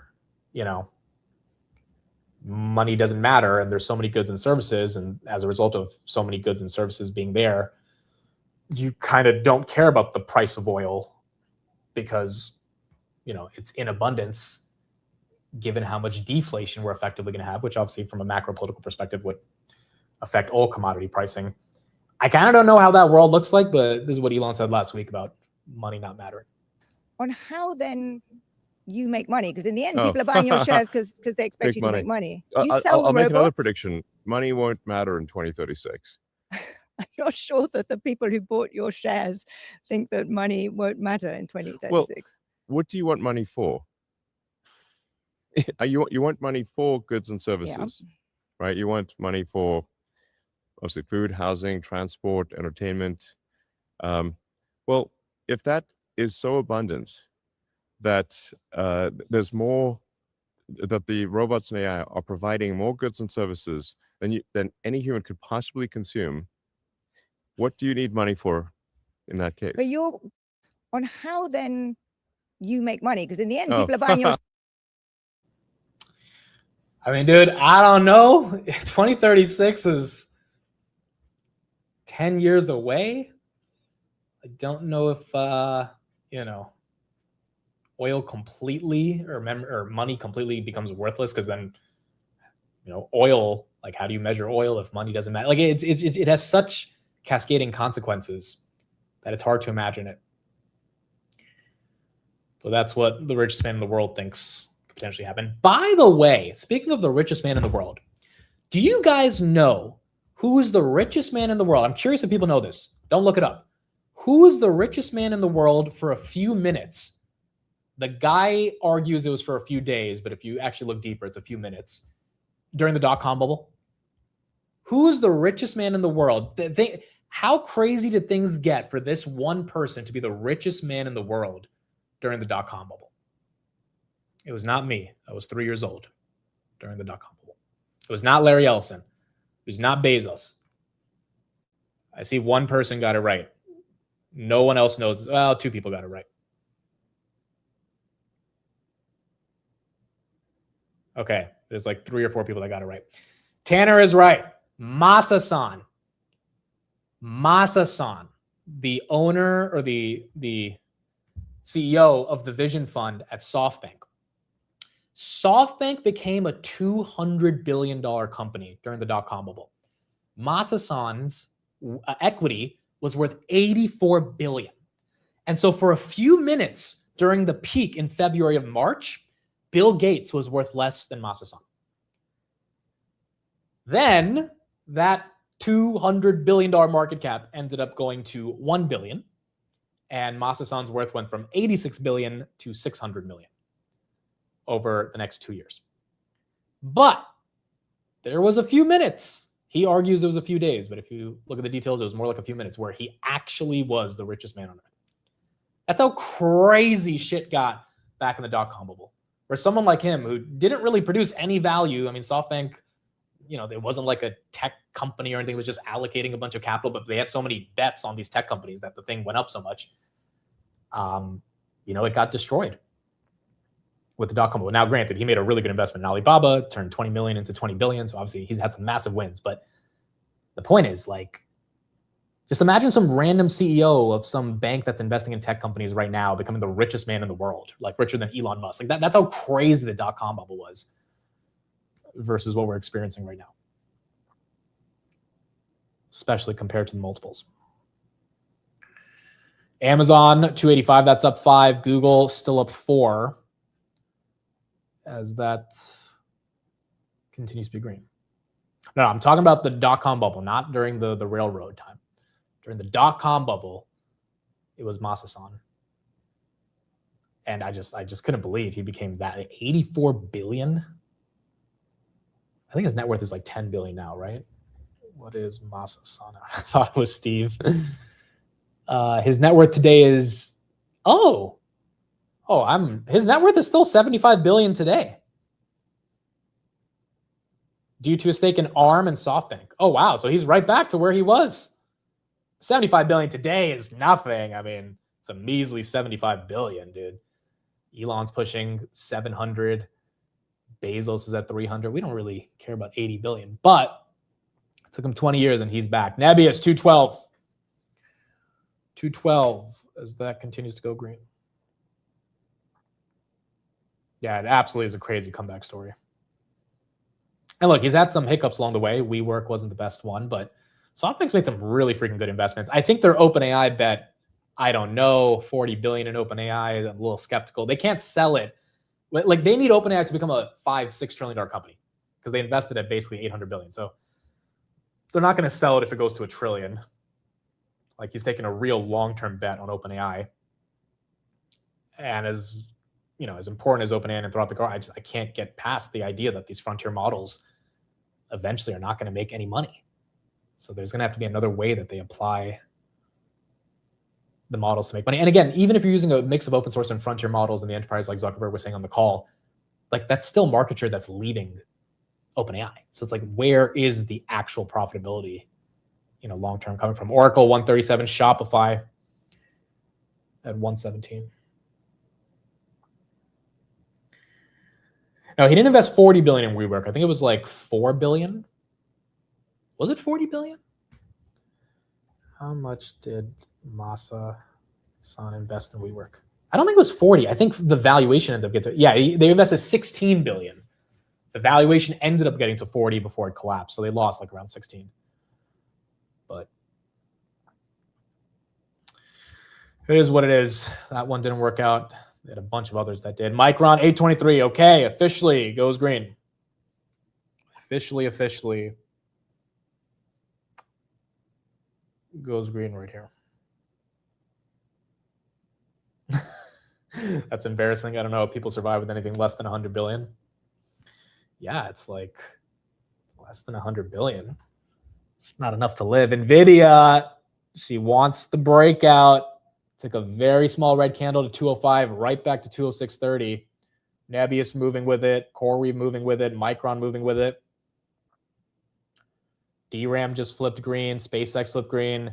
The hyperscalers are seeing some red candles because it's inevitable for the semis to get some love here, but it looks like everything might start participating. I mean, what's red? Exxon's red because of energy. Seagate's should flip green, but they had earnings last week. They're up a lot from the earnings. Airbnb's flat. Circle's down 4 in crypto. Qs are trying to go reclaim the EMAs. That is correct. Getting above 700 will really help. Micron almost 830. AMD just flipped green, 485. All these charts above their VWAPs. You have the 5 EMA crossing the 9 EMA on pretty much every semiconductor name right now. You're seeing a lot of bullish momentum. Tesla, 315 was the level it needed to break, and it's well above that. AEHR, that's up 10. 10 years down a little, not a lot, but a little, which still helps. 4.684, Redwire's up. Who knows, guys? Maybe this is a fun start to August. Maybe this is a fun start to August. Someone just posted a screenshot of SpaceX down 50%. And the comment was, this is going to be an insane opportunity in retrospect. Elon Musk responded, I think so. Okay, so Elon continuing to say this will be a good opportunity. Again, their earnings are going to have to be really important because everyone's, down on shares right now. What do you think AMD price will be after earnings? Or what do we think on AMD, guys? Pump or dump? I mean, if we're getting a better sentiment move right now, I feel like AMD pumps. I just don't know, man. There's still, Intel had a great earnings, but again, Intel's multiple just it was too much. It's still down from 114 after there. It was just it got too much for the street to reconcile. If you look at Intel's earnings without the multiple, or without the price to earnings the street has to put on it, Intel should be up a lot from earnings. They absolutely destroyed it. AMD I think will do the same, but I just wonder if the street's going to be happy. 600 gives you $1 trillion, so maybe the street just says screw it, we're taking it to $1 trillion, and we'll figure it out from there. You have a lot of the space names as well moving here. Let's see what other macro updates we have. So we looked at some of the Bernstein reports. Oh, Goldman said we should be worried about the Fed communications shift. The bank argued Kevin Warsh's proposal to give markets less insight into the Fed's reaction function would not improve policymaker feedback, but could instead delay monetary policy and create unnecessary volatility in financial markets. I do think the market overall is net happy with how Warsh has been acting, even if they're going to be annoyed with the level of volatility and being able to deal with the disclosures. I think the market ultimately wants to think of it. By the way, prediction markets are going crazy. For every $1,000 traded, Robinhood generates $23 in revenue from prediction markets. They do 13 cents for stocks, $1.47 for options, $2.50 for crypto, $23 for prediction markets. So prediction markets are here to stay. I think if we have a different political administration, maybe that changes, but these prediction market companies are growing like crazy. And this is also, we're getting into football season. You have the World Cup, now you get football, NBA, Robinhood, the sustainability of that prediction market revenue, same thing for Kalshi, is probably going to be very strong going into the end of the year.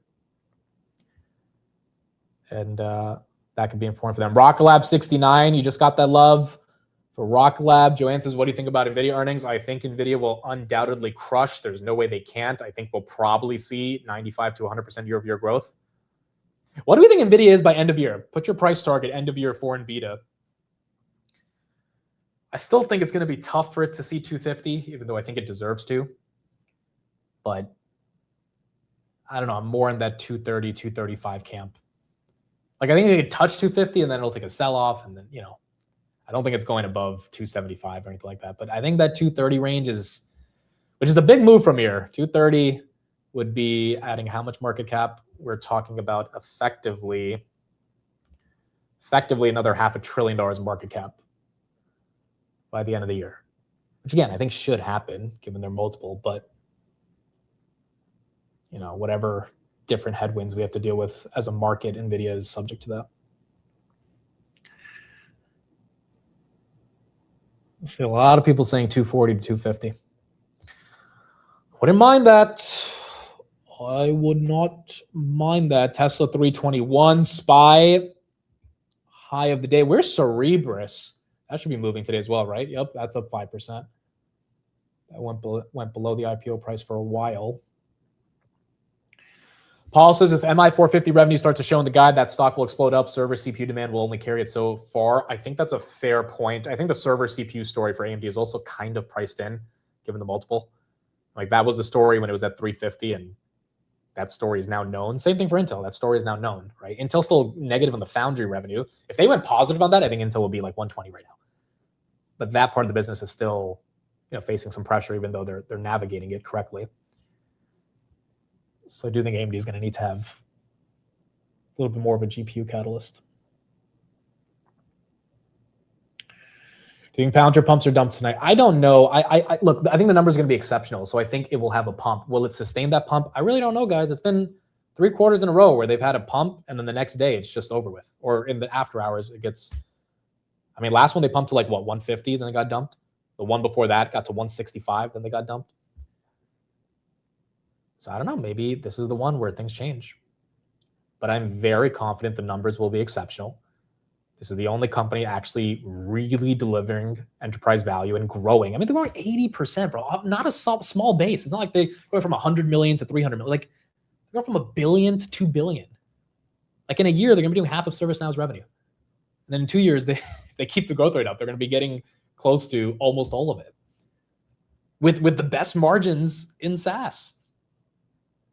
It's quite incredible. So I think nothing is scaring me about the earnings.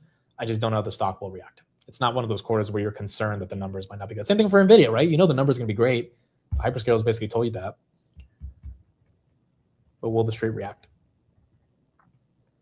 Qualcomm, if you're buying Qualcomm, you got to go out to 2029 because those earnings sucked, if we're being honest. Their investor day projections were really exciting, but Qualcomm has been the crappiest semiconductor name for the past 5 years for a reason. And if you look at the earnings, it once again shows there's not that much excitement or juice there.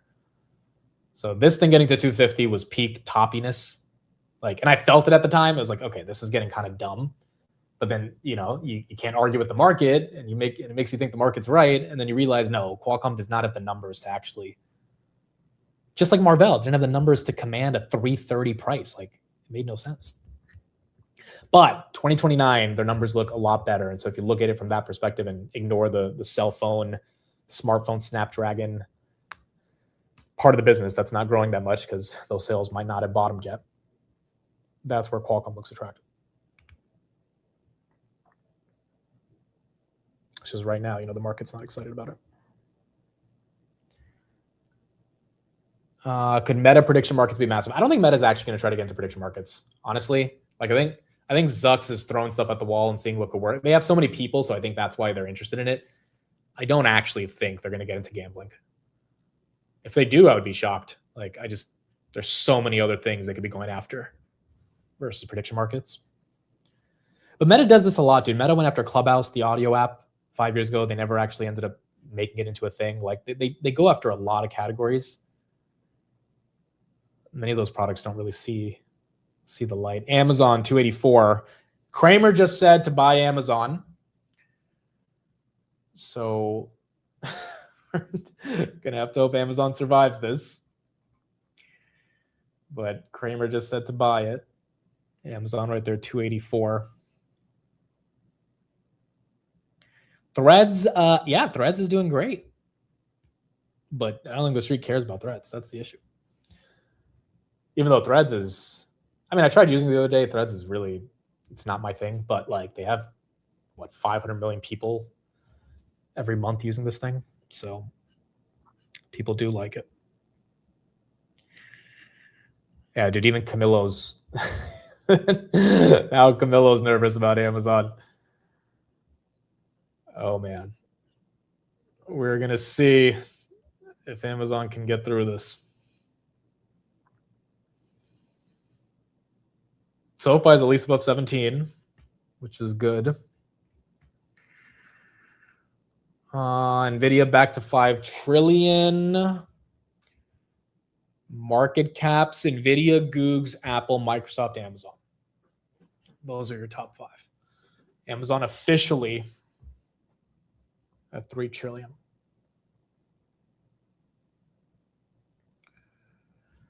You know, the most important thing about Amazon as well is they just beat the numbers so decisively. And I think Camilla was right. The way they talked about CapEx was such an important distinction from the other Max 7s because they had the numbers. They just had to like hold the street's hand in realizing how strong the numbers actually were. And once they were to do that, it was over. I was like, all right, we cannot deny the level that they're going at. Especially when Jassy says $1 trillion of AWS revenue a year. It's like, holy crap. And you know Jassy's going to execute towards that. Like, as long as the broader demand picture is intact. I mean, Amazon is the best chance of all the Max 7s to get to that $1 trillion per year. Yeah, Corey Van Nebbies did start red today. They opened down 5%. So the fact that they flipped green into the open here. I mean, again, is this dead cat bounce really like, it reminds me of Thursday last week, and then Friday we ended up seeing all the stuff go red. So tomorrow, if everything goes red from these levels again, you know, maybe you have that choppiness. But the biggest issue that caused all these names to fall, which was Leopold's fund, is out of the picture now. By the way, we read his letter on Friday that he sent to investors. The fund is still up 80% year to date. The problem is they're calculating that 80% by using their private stakes, and they have a massive stake in Anthropic, right? So if you invested in the past 3 months, you're not up 80%, you know, because you had to invest before they made a lot of those investments. So the question then becomes, is Anthropic going to be successful when it goes public? Because if it doesn't, that entire 80% gets hit pretty hard. Bloomberg headline, Palantir checks indicate a beat and raise after hours. Okay. I think we'll get the beat and raise. The question is by how much. And folks, if we see a 2 on that revenue handle, 2 billion, at some point, I think the street's going to have to be like, all right, it's Palantir. We can't keep ignoring it. So that'll be important after hours. Reddit back above 150. 135 to 150. Okay. Let's see now if we can get into the 155 ranges here.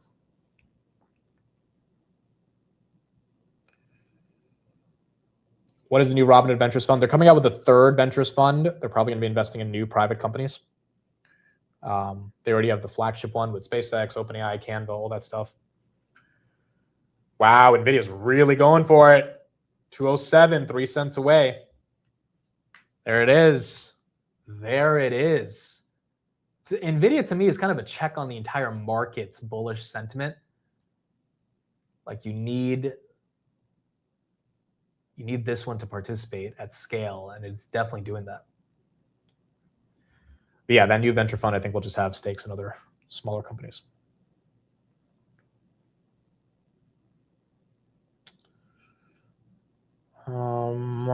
Let's see the stock draft. How are we doing there? Me, Jason, and Chris are still at the bottom. Yeah, it's still pretty ugly, dude. I was talking with, Jason did basis points over the weekend. So that'll be a fun episode. It'll be out later. Sam also did basis points. So we'll have Sam's episode come out tomorrow. It'll be fun. But we were talking about the stock draft. We top ticked the stock draft so hard. So hard. I mean, we did this draft like the week the semis we're topped. And it's one of those things that's just so funny because it's like, usually you do, to do something annually, you have to start in January. We ended up starting in the middle of June. And in the middle of June, the market already tends to be a little wary of stuff. And then we just happened to do it when all the semis were going euphoric. So I don't know if some of those names get back to their all-time highs. I don't know if we get that euphoria. But hopefully we don't have to get them down to the lowest of levels. ISM was very bullish. Yes, ISM and PMI today were very strong. Yes, Jason and Sam flew out to New York. They have some event they're going to today. So yesterday we got them in the studio, did some episodes, and they're fun. I think people will enjoy it. Pakistani Prime Minister or Foreign Minister and foreign Pakistan sources announced the Pakistani minister plans to visit Iran within the next 2 days. Okay. Maybe that's going to be somewhat good for negotiations. Intel still at 90. Paul says I'm driving to that event right now. Yeah, it should be a good event. Jason's going to be there from like 8 to 9 today. He's going to be completely busy. He came to the apartment yesterday. They landed at JFK at like 5 a.m. So he came to my apartment. We got to hang out yesterday before the podcast. But he's going to be at the event for the next 2 days and just going to be pretty busy the whole day at that event. That's why we can't have Technical Tuesday tomorrow. But it doesn't really matter because we have AMD earnings. So that'll be what we look at tomorrow. Robinhood back at 90. Back at 90. How much are we going to owe Pakistan after negotiations this time? Dude, they really wanted $10 billion for setting up negotiations that didn't even lead to anything. It was crazy. Nabby is 215, man. This is like feeling like Thursday. The magnitude of the move is not as big as Thursday last week, but it's kind of feeling like it. And this time you have the large caps participating, which makes me think it's way more real than Thursday. Because last Thursday, the hyperscalers really didn't pump. And now they're each getting 7 to 8% moves. I mean, these are massive moves that are essentially flipping all of them green year to date. Which is very, very nice to see.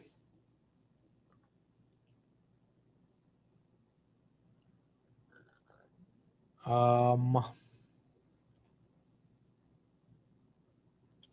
do you think someone who started their port in June is screwed for a year? I think if you started your port and went all in on the semis in June, yeah. I mean, like, not necessarily screwed, but like it's just going to take some time for those names to get back to those levels, right? Maybe it doesn't. Maybe it happens super quick. Maybe it's a crazy V shape, but some of those names are still down 40% from the highs. But directionally, as long as the market's not like AI is dead, that's why these names are dead. But the market's like, no, AI is not dead. There was just a massive level of leverage that we had to get out of the system. Then those names directionally are in the right thematic, even if the valuations got up there. Here's the update on Iran, by the way, as we're seeing this come in right now. Both allies asked him not to because they've agreed on what the president says are the perimeters of a deal. We're all set to go, but when the allies ask to call it off, you got to sort of say, well, let's see. And the reason they asked is I think there's a deal. There's a deal on Hormuz, and then there will be a deal on the nuclear, or you might call it the denuclearization of Iran. Saying there that there is a deal on reopening the strait, that there will be a deal on Iran's nuclear program. The president also saying negotiations are set to begin this afternoon. And guys, if any of this sounds familiar, it should. The president has repeatedly said since the April ceasefire that he's had a deal with Iran, that Iran has agreed to various U.S. demands. But of course, we have not seen that materialize yet. And as for this time around, Iran's foreign ministry spokesperson saying this morning they are not currently negotiating with the United States and that their only negotiations are with Oman, focused on reaching an understanding on a route to ensure safe shipping through the Strait of Hormuz. But guys, the spokesperson went on to say that establishing a safe route does not mean they'll be reopening the strait, that it remains closed as long as U.S. aggression continues and the blockade remains in place. So essentially what this all means is we're still mostly at status quo here, and we're still waiting for further confirmation that talks will in fact take place this afternoon. Guys. And talks are over what happens with the Strait of Hormuz. What about the whole nuclear issue? Exactly. The verb tenses that the president was using there, I found very interesting because he's saying even with these perimeters of a deal that they are about the strait and that later there will be a deal for nuclear. So that's still where we are. We're still working on getting back to where things were before the war was launched. They're not yet, it appears, even discussing the issues that got us into the war in the first place. Okay, Megan Casella, thank you. Here we go again. Coming up next, CEO of Hugging Face joins us after rogue OpenAI agent. I mean, what do we think, guys? Do we think, let's do a poll. Do we think this war is actually getting closer to an end? Or is this just once again the nonsense we have to deal with? What do people think? Are we closer to the war ending? I'm going to be an optimist. I'm going to say yes. I'm going to say yes. I'm going to say enough is enough. And I'm honestly not even judging it based on pure optimism. I'm looking at that 10-year, and I think Trump's looking at the credit markets and saying, all right, it's time. Enough is enough. We can't keep doing this. Got the midterms coming up. I feel like it is finally time. But I could be wrong. It's just stocks are definitely acting like it's hopefully over as well. Google 370. Google has surpassed Apple as the most valuable company, or as the second most valuable company. And Nvidia is still at $5 trillion.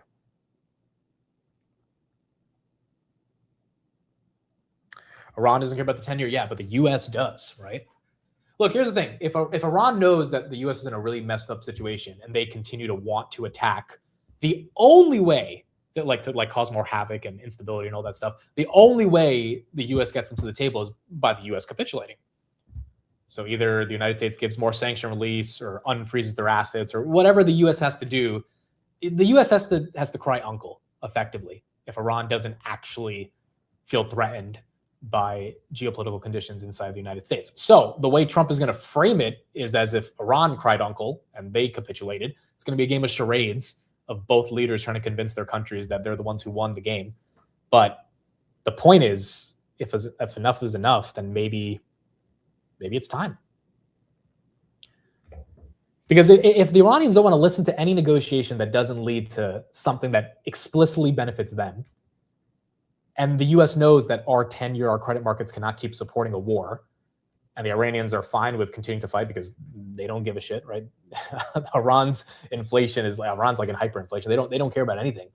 Then at some point, the United States is going to have to step up and assume responsibility and get this over with. It's just the public framing of that is going to have to be in a way that makes people think that we won. SpaceX up 3% and Rocket Lab up 6%.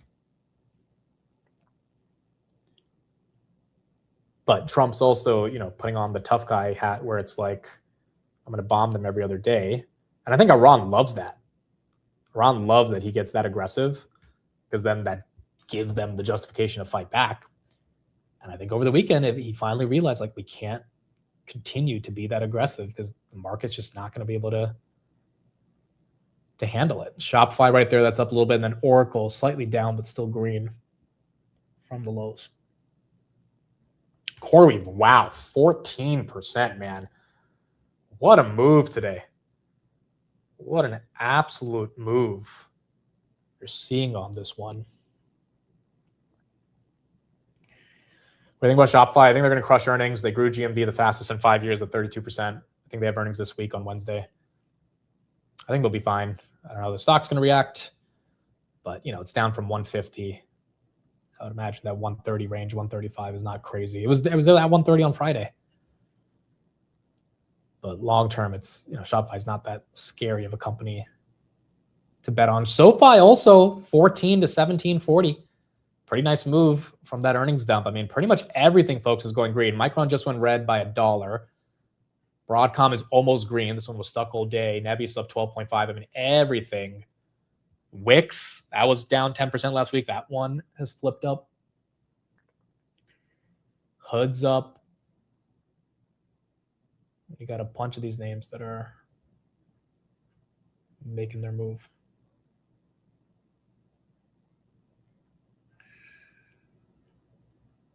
Um, 2.4 million of Nebius 380 calls have been bought in the option flow. And that is for, wow, 380. That is for November 20th. November 20th. Dude, if Nebius actually gets back into the 300s, but I mean, dude, that would be crazy. If sentiment is there to get it up there. Bloom, that's up 7. Yeah, 380, 2.5 million. November 20th. Dude, if we actually get a real pump Santa Claus rally type of move into the end of the year, we're going to have to experience a little bit of pain before we get there. Maybe July was the pain. Maybe the pain still has to come, but we definitely had 2 ugly drawdowns this year. One was in March. That was the whole market. And then one was mainly high beta in July.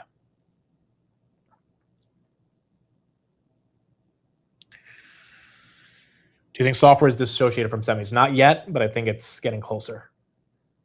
But not yet.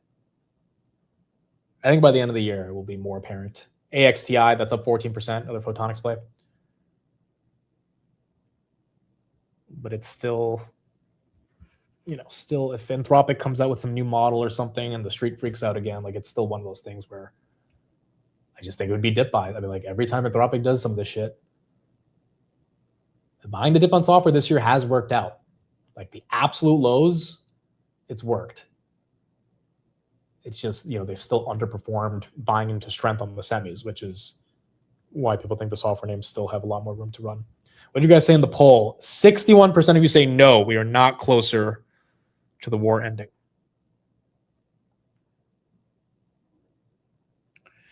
Netanyahu just now on Iran said, I think Trump's calculation is that he doesn't want to see a collapse of the global economy. He just said that in an interview. I'm curious what happened during that meeting because we don't have that many updates on what happened with Trump and Netanyahu. Trump just said it was a good meeting, which made a lot of the market think we were going to attack again. But Netanyahu right here saying is that Trump doesn't want to see a collapse of the global economy, which means seems like Trump is a bit more unlikely to attack. At least that's the vibe we're getting from him based on his comments last night. CrowdStrike's up, Palo Alto's up, Nabesis 215, getting that to 220 would be very nice to see. Meta getting a 6-point move. Cerebras up 5. And then NVIDIA almost 207. Did we get a taco? We got Trump saying he didn't want to attack. That was enough to get oil down. That's helping the market. Is Leopold going to be buying AI stocks again? I think he's done with the public. I mean, he said in his letter they still have a bunch of public positions, but they're just not applying leverage. So if they do buy, it's not going to be with the level of velocity they were buying a while ago. But, they still have some money in the public markets. That story just last week, just covering that live, dude, it was just unbelievable. Every little update. I mean, dude, by the way, you guys know, I think I mentioned this, but you know who he's getting married to. We know it's someone who worked at Anthropic, but it's not just someone who works at Anthropic. It's Dario's chief of staff. Like we're talking about someone who, like, this is the only direct report that Dario has. It's just her, Avital Balwit. He has one direct report, and it's who Leo got married to. Like, talk about having access to information, bro. You get home at night from a long day of work. Honey, when's the next model coming out? Like, it's just, I mean, like, And what? You're just getting married to the guy. You're just gonna say no. I can't tell you. It's confidential. Like, oh, she's like, it's coming out next month. He's like, all right, bet. Increasing the shorts on the software names today. Like he had access to just every last piece of information. It's just the leverage. The leverage got so high. 151 almost on Mr. Reddit. What if the wife was an investment? He was playing 4D chess. Dude, if the wife was an investment, it was an expensive investment because he got liquidated before the marriage. It's just crazy, bro. It's just that entire story. Absolutely crazy. And now he's got to listen to her every night saying, I told you to sell. Could you imagine if every night she was like, dude, sell, take your profits. You're up a lot. And imagine he would just look at her and be like, no, like, I'm a genius. Like, it's going to work out. Like, that would be kind of crazy if she was telling him to de-lever. She's like, look, I'm the chief of staff to Dario. I can tell things are a little iffy right now. Honestly, that open source rant that Karp went on that got the entire world to think about the models differently, that also was part of the process of the semis getting hit. Like it was Micron earnings and then Karp kind of telling everybody open source is real and like there's no reason to be paying for all these models. And then you had Kimi K3 come out. Like those three events happening together was the top. And again, it might not be the long-term top. It might be a short-term top, but sentiment-wise, any investor could have realized, like, okay, it's getting ugly here. Like, we need to either have some protection or de-lever. And that's just not what he did.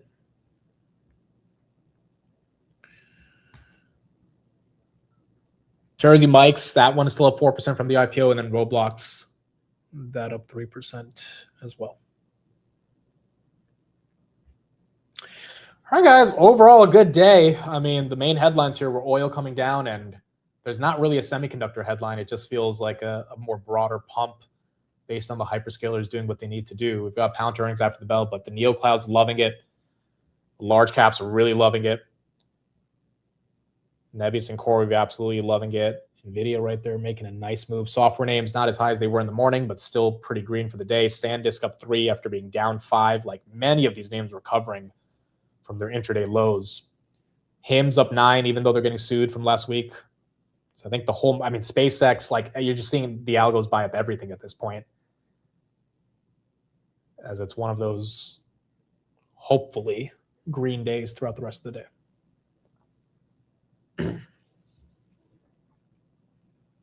Yeah, Micron is kind of weird. I don't know why Micron is still down 1%. Micron's been acting kind of weird the whole week, to be honest. Like it's been getting rejected at many key levels. So it is a little weird, but at least it's up from the lows. Do we have anything else? I don't see any other major headlines. Again, earnings today will be important. We'll be going through all those companies. Tomorrow is going to be a big one. This whole week, quite frankly. A lot of earnings. I would imagine a lot of repairment of portfolios in the past week has happened as the Mag 7s have really made their move right here. Tesla, dude, it was below 300 last week. Almost 324. And it seems like the market is agreeing with a lot of what the hyperscaler said. TE, that's up today. That one took a pretty ugly hit last week as well. Micron's just not that sexy anymore. I do think the story of the memory names has been exposed and people know it. But the multiples obviously are still relatively attractive. Dell right there, that's up 2.8% as well. Seagate's down 5. That one's weird. So some of your memory names going the opposite of the rest of the semi-stack. But everything else still green. Do you think Pouncer can do $2 billion in revenue this year? I don't know, man. I think there's a real shot they can. I don't want to get overly excited. They don't tend to beat by that wide of a margin. But if they do, and this will be the quarter And yeah, I think the street would be very happy about that. Let's hear from this Hugging Face CEO, and then we'll end it out on what happened with the OpenAI hack. Can give us some more clarity on that story from last week, and then we'll be done here for today. It's preventable. Like, you have to remember that these agent systems are built by engineers, right? And engineers make mistakes, and I think this is what happened here. You can see that, you know, some mistakes were made that led to the agent system kind of like do things that weren't really planned by the engineers. Also, you want to monitor them better. You know, like you have to be able to detect on the attacker side such operations faster than what we've seen. And then ultimately, you want to prevent it as a system, for example, making sure that they stay illegal, right? That everyone understands that the cyber attack is a crime. Oh boy, Trump tweeted, please let this not be bearish, dude. Okay, Iranian leadership is unbelievably duplicitous. Why is he starting off with the word of the day? What does that word even mean? Duplicitous. Being deceitful. Okay. Iranian leadership is unbelievably duplicitous. Let's put up SPY while I'm reading this. SPY's flat. They asked for a meeting. Some would say beg. Talks began with more scheduled in the immediate future. And then they say openly and proudly that they're not having any discussions, that nothing is being talked about, and they're only dealing with Oman. They then go to give their usual blather in saying the Strait of Hormuz will be operated powerfully by them when it is already completely controlled by the United States Navy and our blockade, or as some say, the United States walls of steel. Nothing gets through to Iran unless we want it to, and nothing will get through unless a deal or total surrender is accomplished. Whether Iran wants to admit it or not, we are in fact talking of a solution to a problem that they have caused for decades. It is very simple. Iran will never have a nuclear weapon.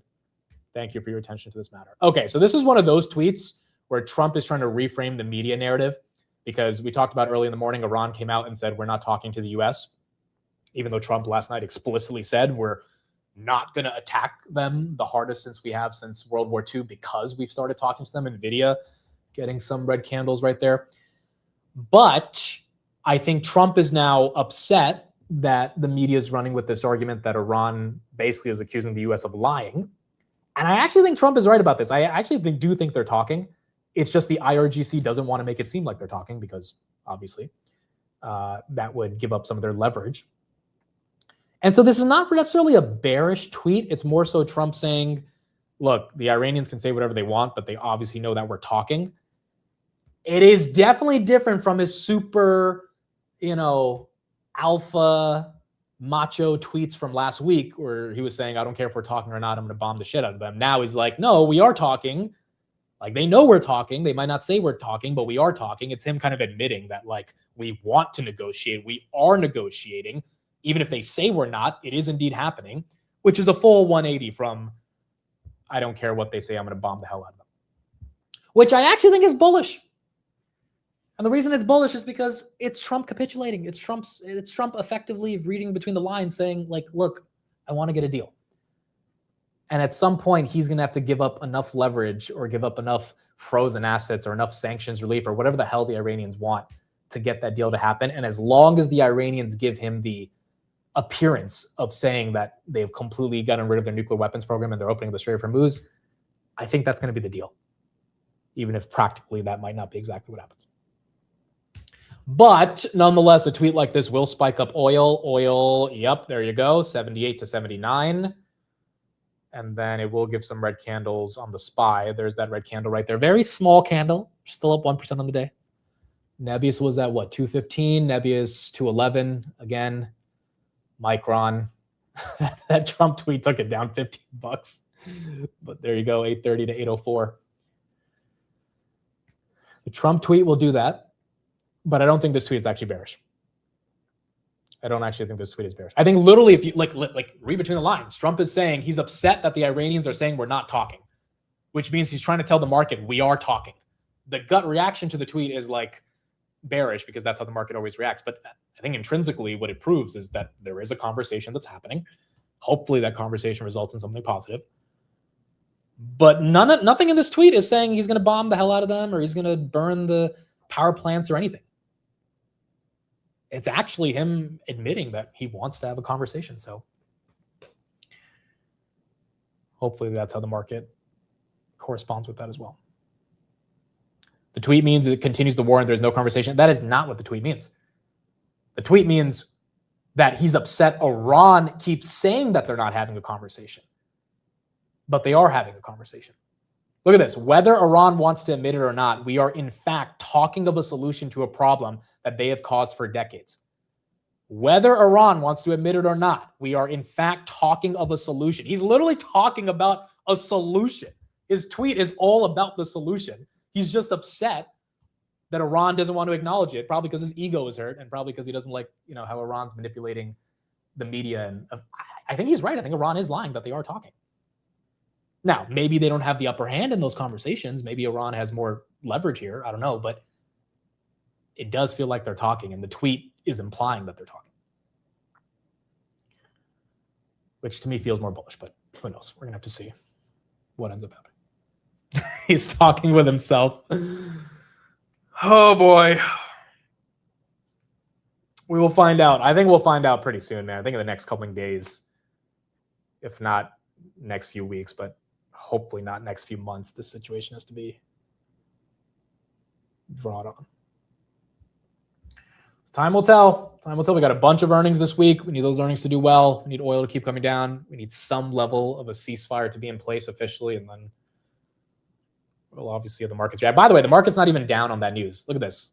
You're starting to get a bunch of those candles coming back. Micron just went up $5. Nebius, look at that. The $4 it lost, it just recovered 50% of that. I'm telling you, I don't think this tweet is bearish. I think this tweet is actually admitting that negotiations are happening. It's just the market's knee-jerk reaction is going to be to think that it's bad. All right, well, that is it for me, folks. Let's do word of the day. I will be back at 3:30 for the market close. We got a big one. We got a big one with Mr. Palantir. I think they will crush. We will see how the market reacts to it. I should be here with a bunch of OGs from the community. I'll see if I can get some more people on, but definitely Arnie and Amir should be here. And as long as we have a good results, then hopefully we can go higher. Grab is going to be at night, so Grab will not be after hours. They're in Singapore, so they're going to be at 8 p.m. So you're not going to get those at 4 p.m. But Palantir will be immediately after the bell. And then we're going to see those earnings. Word of the day. Okay. I don't know how to say this. Autopoiesis. The capacity of a system to continuously create, maintain, and renew itself from within. AMD's tomorrow, guys. AMD is not today. AMD is tomorrow. The strongest technology platforms exhibit autopoiesis. Every new user, developer, and product makes the ecosystem more capable of sustaining its own growth. I've never heard this word. Has anyone heard this word? Autopoiesis. I feel like I'm saying it right. Autopoiesis. Okay, roundabout. Roundabout, the capacity of a system to continuously create, maintain, and renew itself from within.